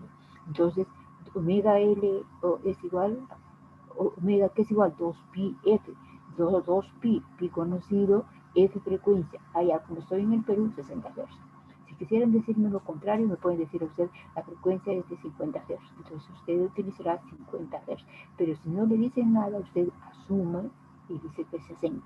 Porque en muchos casos no necesariamente le tengo que decir, o sea, la frecuencia es de generación, es de 60 Hz. Usted, si no le he dicho eso, si no lo soy tan explícito, usted tiene que asumir, porque estamos trabajando, o sea, digamos, estamos trabajando acá para resolver un problema, se supone, del país, a través de un circuito pequeñísimo, que en realidad sí existe. Entonces usted asume que la frecuencia es de 60 Hz. Entonces, tenemos aquí Z es igual a R más JXL. ¿Por qué más JXL? ¿Por qué más? Y no es menos. A ver, Karen igual, no tengo otra persona que me diga su nombre. Karen igual, ¿por qué es más? Es la impedancia total. Sí, pero ¿por qué es más acá? ¿Por qué no es menos? ¿Por qué no es menos JXL? Porque la inductancia es positiva. La inductancia es positiva, o sea, la inductancia es positiva, ya lo hemos visto que la inductancia es positiva porque tenía su ángulo de 90 JXL, ¿no es cierto? Ya lo hemos visto en la diapositiva anterior. Entonces, Z es igual a R más JXL. Esto le vamos a llamar impedancia, ¿no? Entonces, podría faltarle acá un C, también le podríamos poner, ¿no? Entonces, igual 1 sobre omega C, digamos, o sea, menos J, entonces ya, lo podríamos incorporar acá. Pero como me está hablando, ¿para qué yo me meto en otros problemas? Sí, solamente mejor me refiero al problema que yo tengo acá. Después ya vamos a encajar todos esos conceptos. Vamos a un circuito serie y lo vamos a trabajar, no necesariamente. Si nos toca que es un RL, que bacán, suerte. Pero si nos toca un RLC, también no hay ningún problema. Ya estamos trabajando con los tres elementos básicos pasivos, ¿no? El inductor, ¿no? El resistor y el capacitor, ¿verdad? Esos son los tres elementos básicos, digamos que la combinación de ellos vienen a ser la impedancia del motor, la impedancia del motor síncrono, vienen a ser, digamos, o sea, podemos ya trabajar, asociarlos, por ejemplo, a un fluorescente, que ya en estos casos no se utiliza mucho, que llamamos reactor, también es una impedancia, es una impedancia, digamos, o sea, inductiva, etcétera, etcétera, ¿no? O sea, ya lo asociamos, lo expresamos de manera matemática, ya, por ejemplo, impedancia del motor, ¿no? Entonces, y eso anda bien, ¿no? Porque estoy expresando el comportamiento del motor, porque tiene su parte reactiva, que es el que va a generar el campo magnético para que el motor gire, ¿no? Si no hay campo magnético, el motor no va a girar, Entonces, obviamente, siempre va a estar asociado a un elemento reactivo, a un elemento que genere este campo magnético, ¿no? Entonces, decimos acá, entonces, lo que ya ustedes saben, ¿no es cierto? Esto es como si fuese, este es un número complejo. Como había el módulo es raíz cuadrada, de r cuadrado, más xl al cuadrado, allá acá. Aquí de frente, aquí le pusimos xl, omega l, lo que ustedes ya saben, bueno, para recordar. Entonces, pero necesito saber el phi, porque a mí me están pidiendo el z del sistema, allá, el z. ¿Cuál será el z? Allá. Entonces tengo el phi. ¿Cómo calculo el phi? Arco tangente, lo que ustedes me decían antes, ¿no? XL sobre R. ¿Cuánto saldrá? No lo sé. Entonces, simplemente digo, entonces, el Z tiene ahora un módulo que si estoy acá, ¿no? Pero que la práctica después esto ya va a terminar siendo como una idea, como un concepto, como una, digamos, como una información, o como inclusive, digamos, o sea, como algo que ustedes deben de saber. Ya posteriormente esto ya se les va a dar como carga ya específicamente, ¿no? Entonces no va a ser necesario que hagan ustedes esto, pero tienen que saber cómo es o sea, la base, ¿no? O sea, de dónde viene esto de acá, ¿no? Pues, con cuál ustedes van a trabajar. Entonces el módulo es Z, que está de acá, de Z, y su ángulo, ya también ustedes como lo mencionaron antes, XL sobre R, ya tengo definido el Z. Pero este Z es, digamos, es phi. ¿Y por qué no es 90? ¿Por qué no es 90? ¿Por qué no es 90, Borja? ¿Por qué no es 90? ¿Por qué phi no es 90? ¿Qué phi no es 90? ¿Por qué phi no es 90? Porque si fuera 90, cambiaría de seno a coseno. No, no es por eso. ¿Por qué phi no es 90 acá en impedancia? No está definido, pero por ahí. No, ¿por qué phi no es 90? Yo te pregunto. ¿Por qué no es 90? Ah, porque tiene acá pues un R. Si esta R fuera 0, ¿cuánto sería Z? Sería XL, ángulo de 90. Claro. ¿Ah? Entonces, porque como tiene esta su R, ya le está ejerciendo influencia, ya le está metiendo un phi. Y este phi, ¿qué valores puede tener? ¿Entre qué valores puede oscilar? Entre 0 y 90. Entre 0 y 90. La condición de que sea 90 es cuando ese R sea 0. Pero en las demás condiciones, esto va a estar entre 0 y 90. Pero Posiblemente ¿por qué la condición es que sea, cuando R sea 0 solamente puede ser 90? porque queda así, o sea, si esta yo esta R la elimino, ya hemos visto que por definición este es un elemento puramente reactivo. Y al ser un elemento puramente reactivo, solamente se transformaría, pues, o sea, digamos, sería 90, pues. No le quedaba otra, ¿no? Ya lo hemos visto en la definición anterior. ¿Te das cuenta? ¿Sí? Pero ya el R, ya después vamos a hablar ya del gráfico, vamos a hacer los gráficos, esas cosas, y ahí vamos a poder diferenciar. O sea, no hay que preocuparnos todavía, poco a poco. Lo que me ha alegrado mucho es que ustedes hayan entendido el concepto de Fasor y que alguien me haya dicho que es un vector giratorio, nadie me lo había dicho anteriormente, y eso me queda, o sea, me ha dado alegría que realmente hayan entendido el concepto, ¿no? Entonces repasen bien, ¿no? De lo que, o sea, las definiciones tienen que ser claras, no es que eso, todo el mundo te dice, el Fasor es un número complejo que lleva un módulo y un argumento, ya, pues está bien, o sea, matemáticamente, pero físicamente, lo que nos interesa a nosotros es el comportamiento, la definición de que físicamente, cómo sale ese Fasor, y a ustedes ya les quedó completamente claro, y eso es muy importante, ¿bien? Entonces, aquí este phi sale, ¿por qué? Porque la presencia de R hace de que, digamos, le va a quitar a ese 90 que tenía, le va a quitar algo, y este phi ya no va a ser, será pues, 60, 70, no sé qué será, pero va a ser algún valor, pero no va a ser 90 nunca, ¿no? Entonces, decimos acá, entonces, I es igual a B sobre Z. Allá dijimos que este B era B ángulo de 0, o yo pude haber dicho desde el comienzo, sea B igual a ángulo de 0. Cuando ustedes hacen un diagrama fasorial como este, ¿qué es un diagrama fasorial? Pues básico, elemental, porque ustedes no van a trabajar así de esa manera, pero es el punto de partida para poder trabajar de manera empresarial. Entonces, digo, y es igual, ya digo, mi primera prioridad, cuando ustedes resuelvan su práctica aplicada, va a decir, sea B igual a B ángulo de cero. Usted tiene que partir de algo, tiene que trazarse una referencia. El hecho de que yo diga que sea B, esta B de acá, que era en el dominio del tiempo, ahora en el dominio de la frecuencia, que lo he llegado a cero, y precisamente porque ahí está saliendo cero, entonces digo, sea B igual a cero. Cuando yo digo eso sea, ya definí algo, ya digamos, ya me tracé una referencia, y a partir de esa referencia es el que voy a trabajar con todos los demás, digamos, parámetros, sean corrientes, sean tensiones, etc. Y todo lo que yo grafique va a estar referido a ese B ángulo de cero. En este caso, bueno, es bastante elemental, estamos empezando el curso. Entonces, vamos a definir la corriente. ¿Qué cosa es? Esta es la ley de Ohm sería, para en este caso, B igual a Z por I.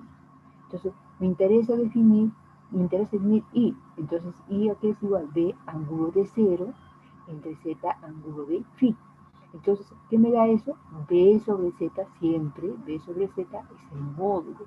¿El módulo de quién? De la corriente.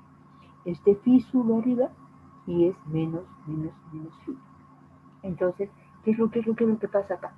¿Qué es lo que pasa acá? Este concepto lo tienen que tener completamente claro. Yo asumí la tensión como referencia,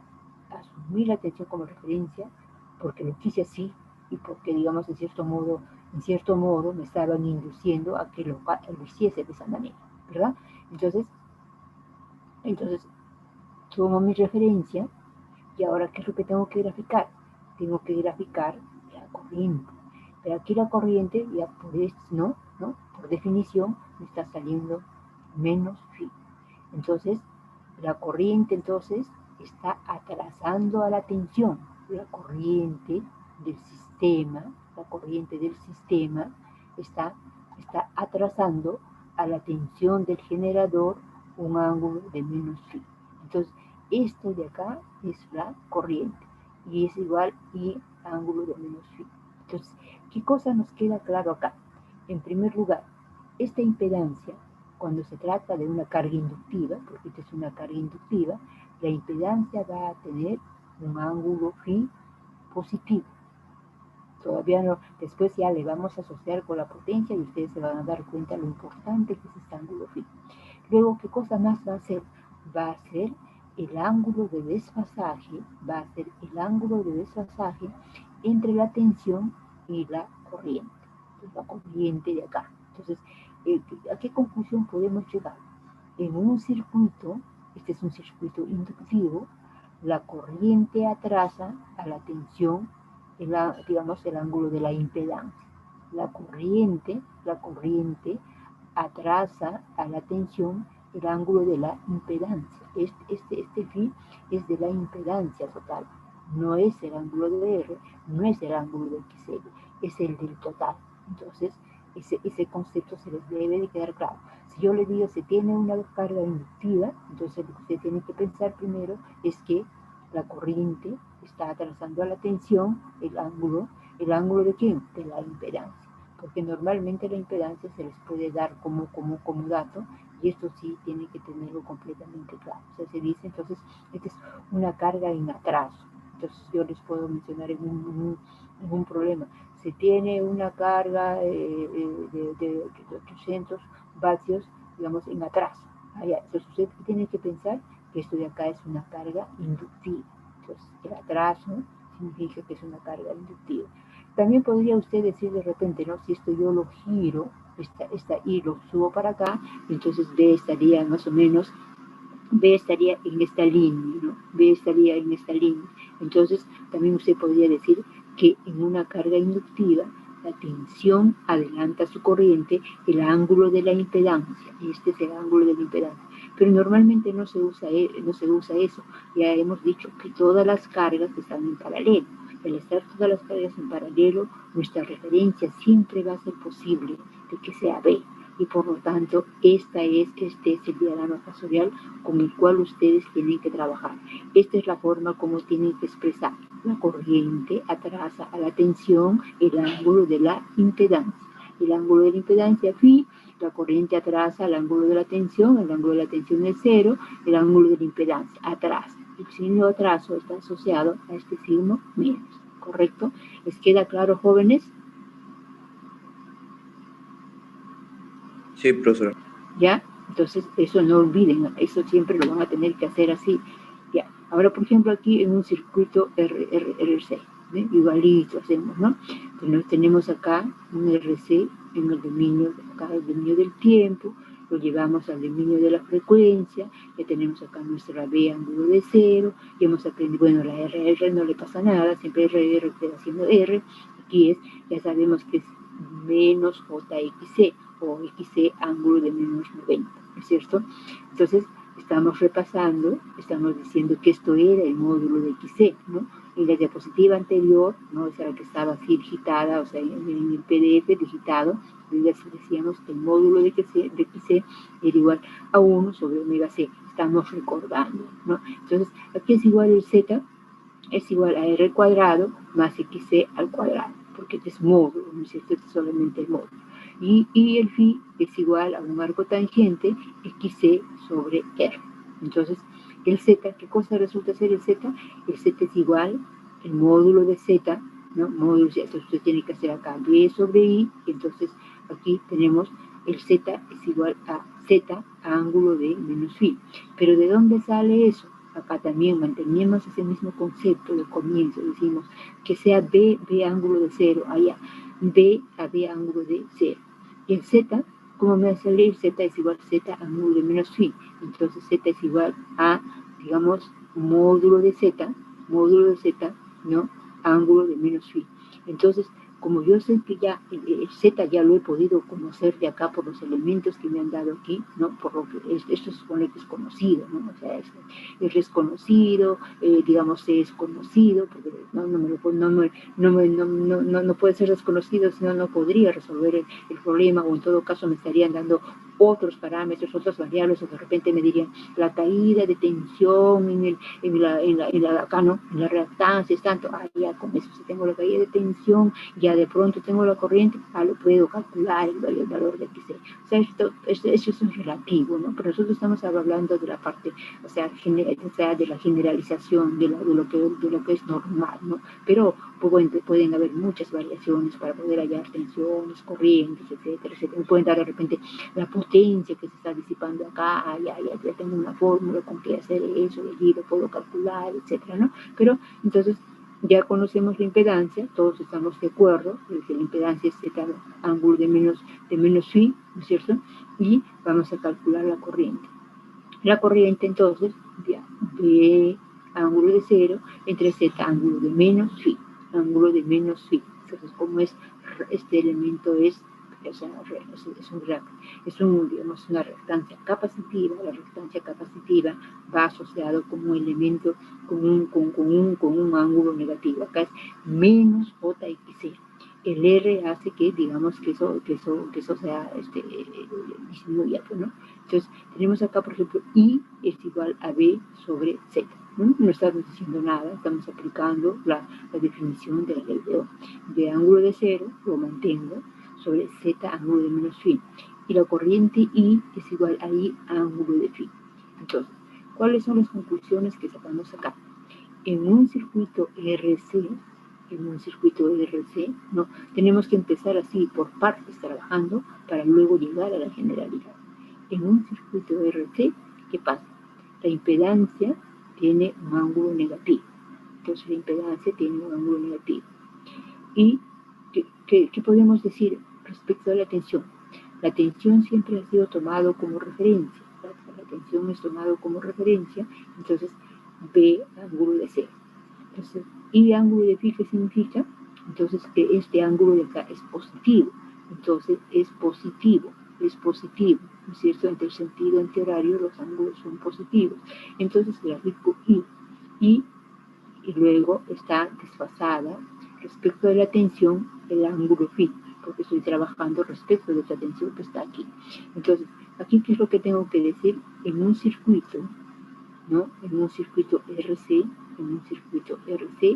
la corriente adelanta, porque aquí es positivo, adelanta a la tensión un ángulo de la impedancia, En este caso, que sea negativo, eso no me interesa, pero el phi es el ángulo de la impedancia. Entonces, el criterio con el cual nosotros debemos de hablar, el criterio con el cual nosotros debemos de expresar es, resumiendo, en un circuito RC, la corriente adelante a la tensión, digamos, un ángulo phi. Entonces la corriente está en adelanto. Entonces, si yo les digo, tengo una carga de 80 volt-ampere en adelante, ¿qué significa eso? Entonces que esa es una carga, digamos, capacitiva. ¿Por qué? Porque al meter el concepto de adelanto, estoy indicando que la corriente está en adelanto respecto de la tensión, ¿no? Entonces, obviamente, digamos acá, si usted traza acá una corriente, ¿no? Este resultado de aquí va a salir, por ejemplo, digamos, o sea, si usted halla, por ejemplo, si quiere hallar la tensión, entonces en este elemento, ¿cómo debe de ser? En el elemento R, la tensión y la corriente, ¿cómo deben de ser, Borja? En R, ¿cómo debe ser la tensión y la corriente? Profesora, dígame. Sí, Borja, mira, escúchame. Si yo te pidiera, pues pediría graficar el diagrama fasorial de tensiones, ¿no es cierto? ¿Qué se debe de cumplir aquí? Que B, ángulo de cero, o sea que la tensión en el generador debe de ser igual a la tensión en R más la tensión en XC, ¿verdad? O sea, claro, digamos, la segunda ley de Kirchhoff. Claro. El generador, elementos del generador, elementos dispersores, ya. Entonces, acá en R, ¿qué es lo que debe de pasar? Se supone que por acá está yendo una corriente, ya. Acá hay una corriente, ya. ¿Cómo debe ser la tensión y la corriente en R, en este elemento? ¿Cómo deben de estar? En fase, ¿no? En fase. Aquí, ¿cómo deben de estar? Perpendicular, 90 grados. A 90 grados. La tensión y la corriente deben de estar desfasados, digamos, 90 grados. Entonces, la tensión total debe ser igual B en R más B en C. Entonces, en el elemento solito, se tiene que cumplir, ¿no? O sea, lo que ya sabemos. Tensión y corriente desfasados menos 90. Tensión y corriente desfasados 0. Entonces, y al final me debe de salir, cuando yo construyo ese diagrama, me debe de salir, pues digamos, o sea, si hago el diagrama fasorial de tensiones, ¿cuánto me debería de salir el ángulo? Tú misma, Borja. ¿Cuánto me debería salir el ángulo de las tensiones acá BR más BC? ¿Cuánto debería salir el ángulo? De la suma de tensiones, de todo, entre este punto, me estás mirando el punto que estoy marcando, entre este punto y este punto, ¿cuánto debería ser? Menos el 90. ángulo. Menos 90. El ángulo. No, ¿por qué? La suma de las tensiones no debe ser igual a esta tensión de acá. Claro. Entonces, ¿cuánto debería salir entre este punto y este punto? 0. 0, pues. Tiene que salir 0. No, está bien, claro. ¿Ya? Aquí será 90, aquí será 0, pero aquí tiene que ser, entre este punto y este punto que es el mismo, tiene que ser 0. Usted, cuando usted está realizando la confirmación, la verificación, ¿no? O sea, lo puede hacer por partes y tiene que verificar de que esa suma de tensiones va a ser igual a B, ángulo de 0. ¿Está bien? Correcto. Entonces, ¿les ha quedado claro, jóvenes, eso? Hay que repasar. Mañana vamos a continuamos. Y bueno, me olvidaba decirles, en el aula virtual ya tienen que marcar su asistencia, por favor, ¿ya?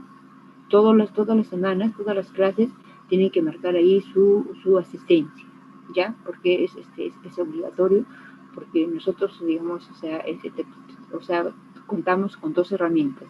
El Zoom, que nos proporciona la facultad, bueno, con sus limitaciones y con todo eso, que a veces no se puede hacer una cosa, otra cosa, pero porque es un Zoom, pues, o sea, te digo, masivo, ¿no? Entonces, pero si tuviera un Zoom personal se pueden hacer muchísimas cosas, ¿no? Pero bueno, aquí tenemos que compartir muchos profesores de la carrera, entonces tiene sus limitaciones y sus restricciones. Entonces, nosotros y ustedes, están usando también como alumnos, nosotros como profesores, tenemos dos herramientas básicas. El Zoom, proporcionada por la facultad, y el aula virtual también proporcionada por la facultad. Entonces, yo voy a colocar los trabajos. Ahora de esto de acá les voy a colocar algunas lecturas para que lo lean. Normalmente las lecturas las coloco en inglés. No sé cuál es el nivel de inglés, pero por lo menos al ver los gráficos usted se va a dar cuenta de que, digamos que les estoy proporcionando una información muy interesante, porque creo que si revisan esa información con lo que se ha dicho acá, ya les debe quedar claro muchos temas, muchos conceptos que hemos vertido el día de hoy. Siempre voy a tratar de darles información para que lean, pero realmente lo lean. Y también puede ser parte de la evaluación, o sea, tarea, leer el artículo, tal. Entonces, ustedes tienen que leer y sobre eso les hago una evaluación oral, así aleatoriamente, van 1, 2, 3, 4, 5, así aleatoriamente, o como ya tienen por grupos, y ahorita ya voy, no sé, el delegado creo que me envió los grupos, ¿no? El delegado me envió los grupos, ¿no, joven? Sí, profesora, le envió los grupos. Ah, tú eres Taza, pues no, y me he olvidado de ti, no te he preguntado nada, eres Taza.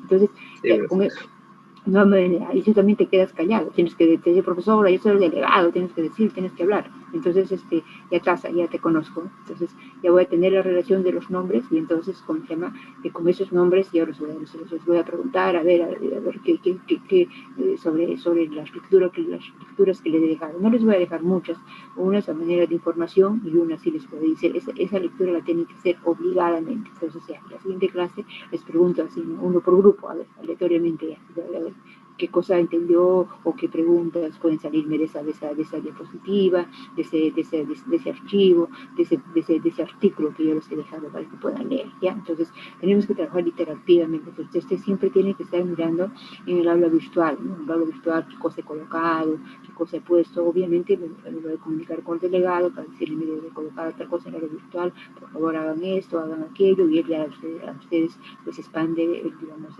el mensaje, ¿sí? Entonces, espero que les repasen esto, ¿no? Repasen esto.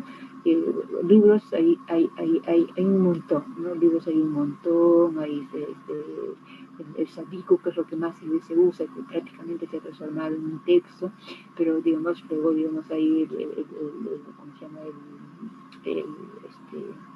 El Enrique Raz, el Kemerling, hay varios libros, ¿no? O sea, pero obviamente que tocan los temas de manera bastante sencilla, y en la parte de los problemas son más sencillos todavía, ¿no? O sea, prácticamente aplicación nada más, ¿no? Aplicación, o sea, se plantea esto de acá, y por ejemplo, nos hablamos de circuitos RL, entonces, a ver, ya, les ponen el R, y digo, ya, calcule usted la corriente. Entonces, más o menos, los problemas no tienen mucha complejidad, pero tampoco se trata de que ustedes se les va a hacer los problemas muy complejos, de esa materia de problemas que deben tener. La idea es de que conceptualicen, básicamente tengan conceptos, y yo en las prácticas que les tomo, no les voy a tomar casi, digamos, o sea, con valores numéricos, sino para que ustedes, o sea, para que sus conceptos, para ver si les queda claro o no les queda claro, les voy a trabajar de manera, digamos, o sea,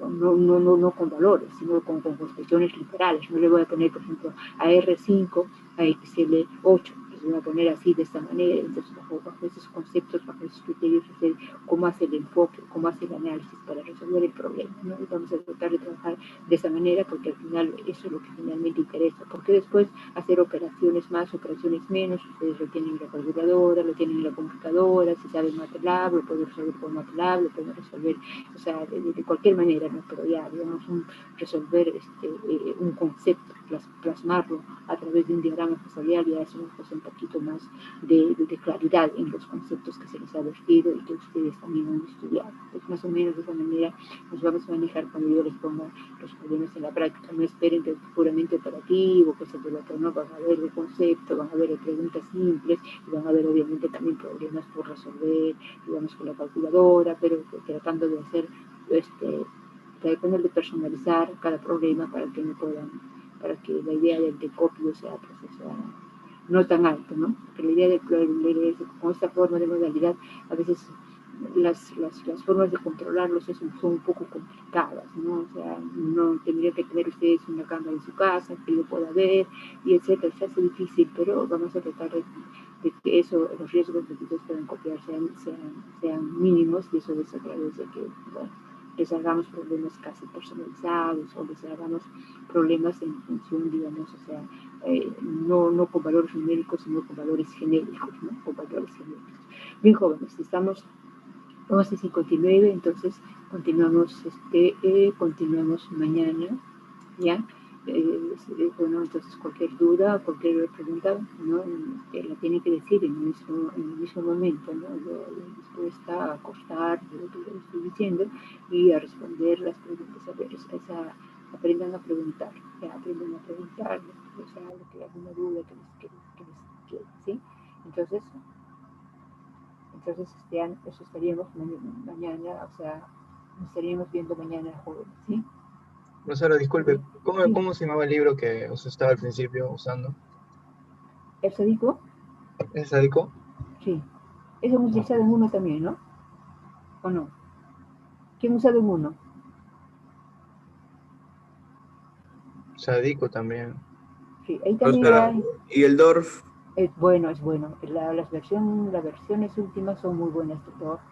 Son buenas, los conceptos que tienen ahí clarísimos, te los resaltan, y si tienes ese concepto, digamos, claro, ya no hay ningún problema. Claro que los problemas sí son bastante sencillos, pero ahí también hay, en un libro por ahí vi, por ejemplo, que también había programas, es que venía el libro con su CD, y no sé si vendrá ahorita, sí vienen ahora más todavía, ¿no? Pues ahora vienen con su CD, y ahí venía inclusive para que ustedes, o sea, resuelvan los problemas, le venía un programa en MATLAB para que puedan ustedes resolver los problemas que se les pudiese plantear, ¿no? Entonces, el DORF se quedó un buen tiempo, o sea, sin actualizarse, pero ahora las últimas versiones están muy actualizadas, están buenísimas, están buenísimas.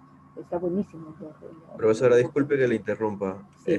Al inicio de la clase mencionó un par de programas. Pasa que yo no estuve en la clase anterior. El No. Multisim Lib. Multisim Lib. Sí. Ahora ¿Para más qué? tarde le voy a pasar a su compañero, porque tengo que buscar ahí mis notas, porque yo también me tuve que inscribir a National Instruments, a una convocatoria que hizo, etcétera, etcétera, para decirle la forma como tienen que hacerlo. Le voy a pasar a su compañero al WhatsApp para que él les haga llegar la forma de cómo hacerlo, pero yo quisiera que trabajen con un Multisim Lib, ¿ya? La información a través de su delegado, pero ya empiecen a ver, ¿ya? Para que empiecen ya a ver. Varios vinieron el viernes pasado y ya supongo que alguno de ellos debería de estar intentando acceder a ese digamos, ese software en línea, pero parece que no lo han hecho. Tienen que ponerse las baterías, jóvenes, desde el comienzo tienen que ponerse las baterías, porque ustedes tienen que trabajar y bastante, ¿ya? Entonces, con el delegado les hago llegar el nombre específico del programa y la forma como tienen que acceder, ¿sí? Profesora, disculpe, de acuerdo a la asistencia, no lo he podido marcar porque no estaba habilitado en la mañana. ¿No ha estado habilitado el aula virtual? O sea, no estaba habilitada la asistencia. No sé si podría habilitarlo. Yo lo habilité a las 8. 7:30, 8 de la mañana lo he habilitado, porque como se supone era la clase de 10 a 12, a las 8 lo he habilitado. 8:30, se supone, antes de entrar ustedes a clase tienen que entrar al aula virtual y poner presente. Ahorita no lo puedo habilitar, sería pues Profesor, es que no se podía marcar esa hora. ¿A qué hora? A las 10:15, por ejemplo, tengo un compañero que entró a las 10:15 y no podía marcar esa hora. Y se supone que era de 10 a 10:30. Sí, sí lo puse. Parece que lo ha habilitado, pero, o sea, no le ha dado para que nosotros podamos rellenarlo. No, sí, ahí le dije, o sea, que lo puse presente, pero todos se han inscrito ya al aula virtual. Algunos recién se enteran de que había lo visto. Lo que pasa es que tienen que como se dice, digamos, automatricularse. Y ayer me dijeron, el delegado me dijo que el profesor había generado una automatrícula, o sea que no necesitaba clave, porque yo teóricamente debería de haberle dado la clave al profesor, pero como nos lo han hecho llegar tan a último momento, él habría supongo que consideró de que ya dejarlo así abierto, ¿no? Para que los que están en el curso entren y se matriculen, y el delegado me dijo que varios se habían ya automatriculado de esa manera, porque yo inclusive me recuerdo, creo que le dije la clave, no, lo ha dejado de manera abierta, me dijo, ¿no? Entonces tienen que automatricularse primero, si no, no van a estar en el aula virtual y no van a tener acceso al aula virtual, ¿ya? Los que no lo han hecho, por favor, automatricúlense. Ya ahí hay una clave, ahí entran y ahí se les indica la forma, hay un videíto que les dice la forma como tienen que automatricularse. Y si no necesita, como me ha dicho el delegado, no necesita clave, se automatricula nada más. Entonces ya yo voy a conversar con el administrador hasta cuándo puede estar eso así abierto, porque, o sea, deben de estar automatriculados solamente los alumnos del curso, ¿no? y no otros, ¿no? Entonces, no me ha contestado tampoco el administrador, de andar muy ocupado, actualizando las aulas de todos los profesores, todo un tema que es una persona que maneja, ¿no? Pero automatricúlense, por favor, ¿ya? Automatricúlense. Vean el videito, es una cosa muy simple, y el único problema era, como le digo, si le pide clave, yo debí de haber dado una clave. Como el profesor lo ha considerado que lo ha declarado abierto, entonces ya no van a necesitar clave y se van a automatricular. Pero de una vez háganlo, por favor. Espero que para mañana ya estén en el aula virtual y yo también ya puedo verlos, porque no he visto casi alumnos en el aula virtual, ¿ya? ¿Está bien? Ya, profesora. Listo. Ya, chicos, entonces nos vemos mañana, ¿ya? Un abrazo para todos. Buenas tardes. Cuídense. Hola, profesora.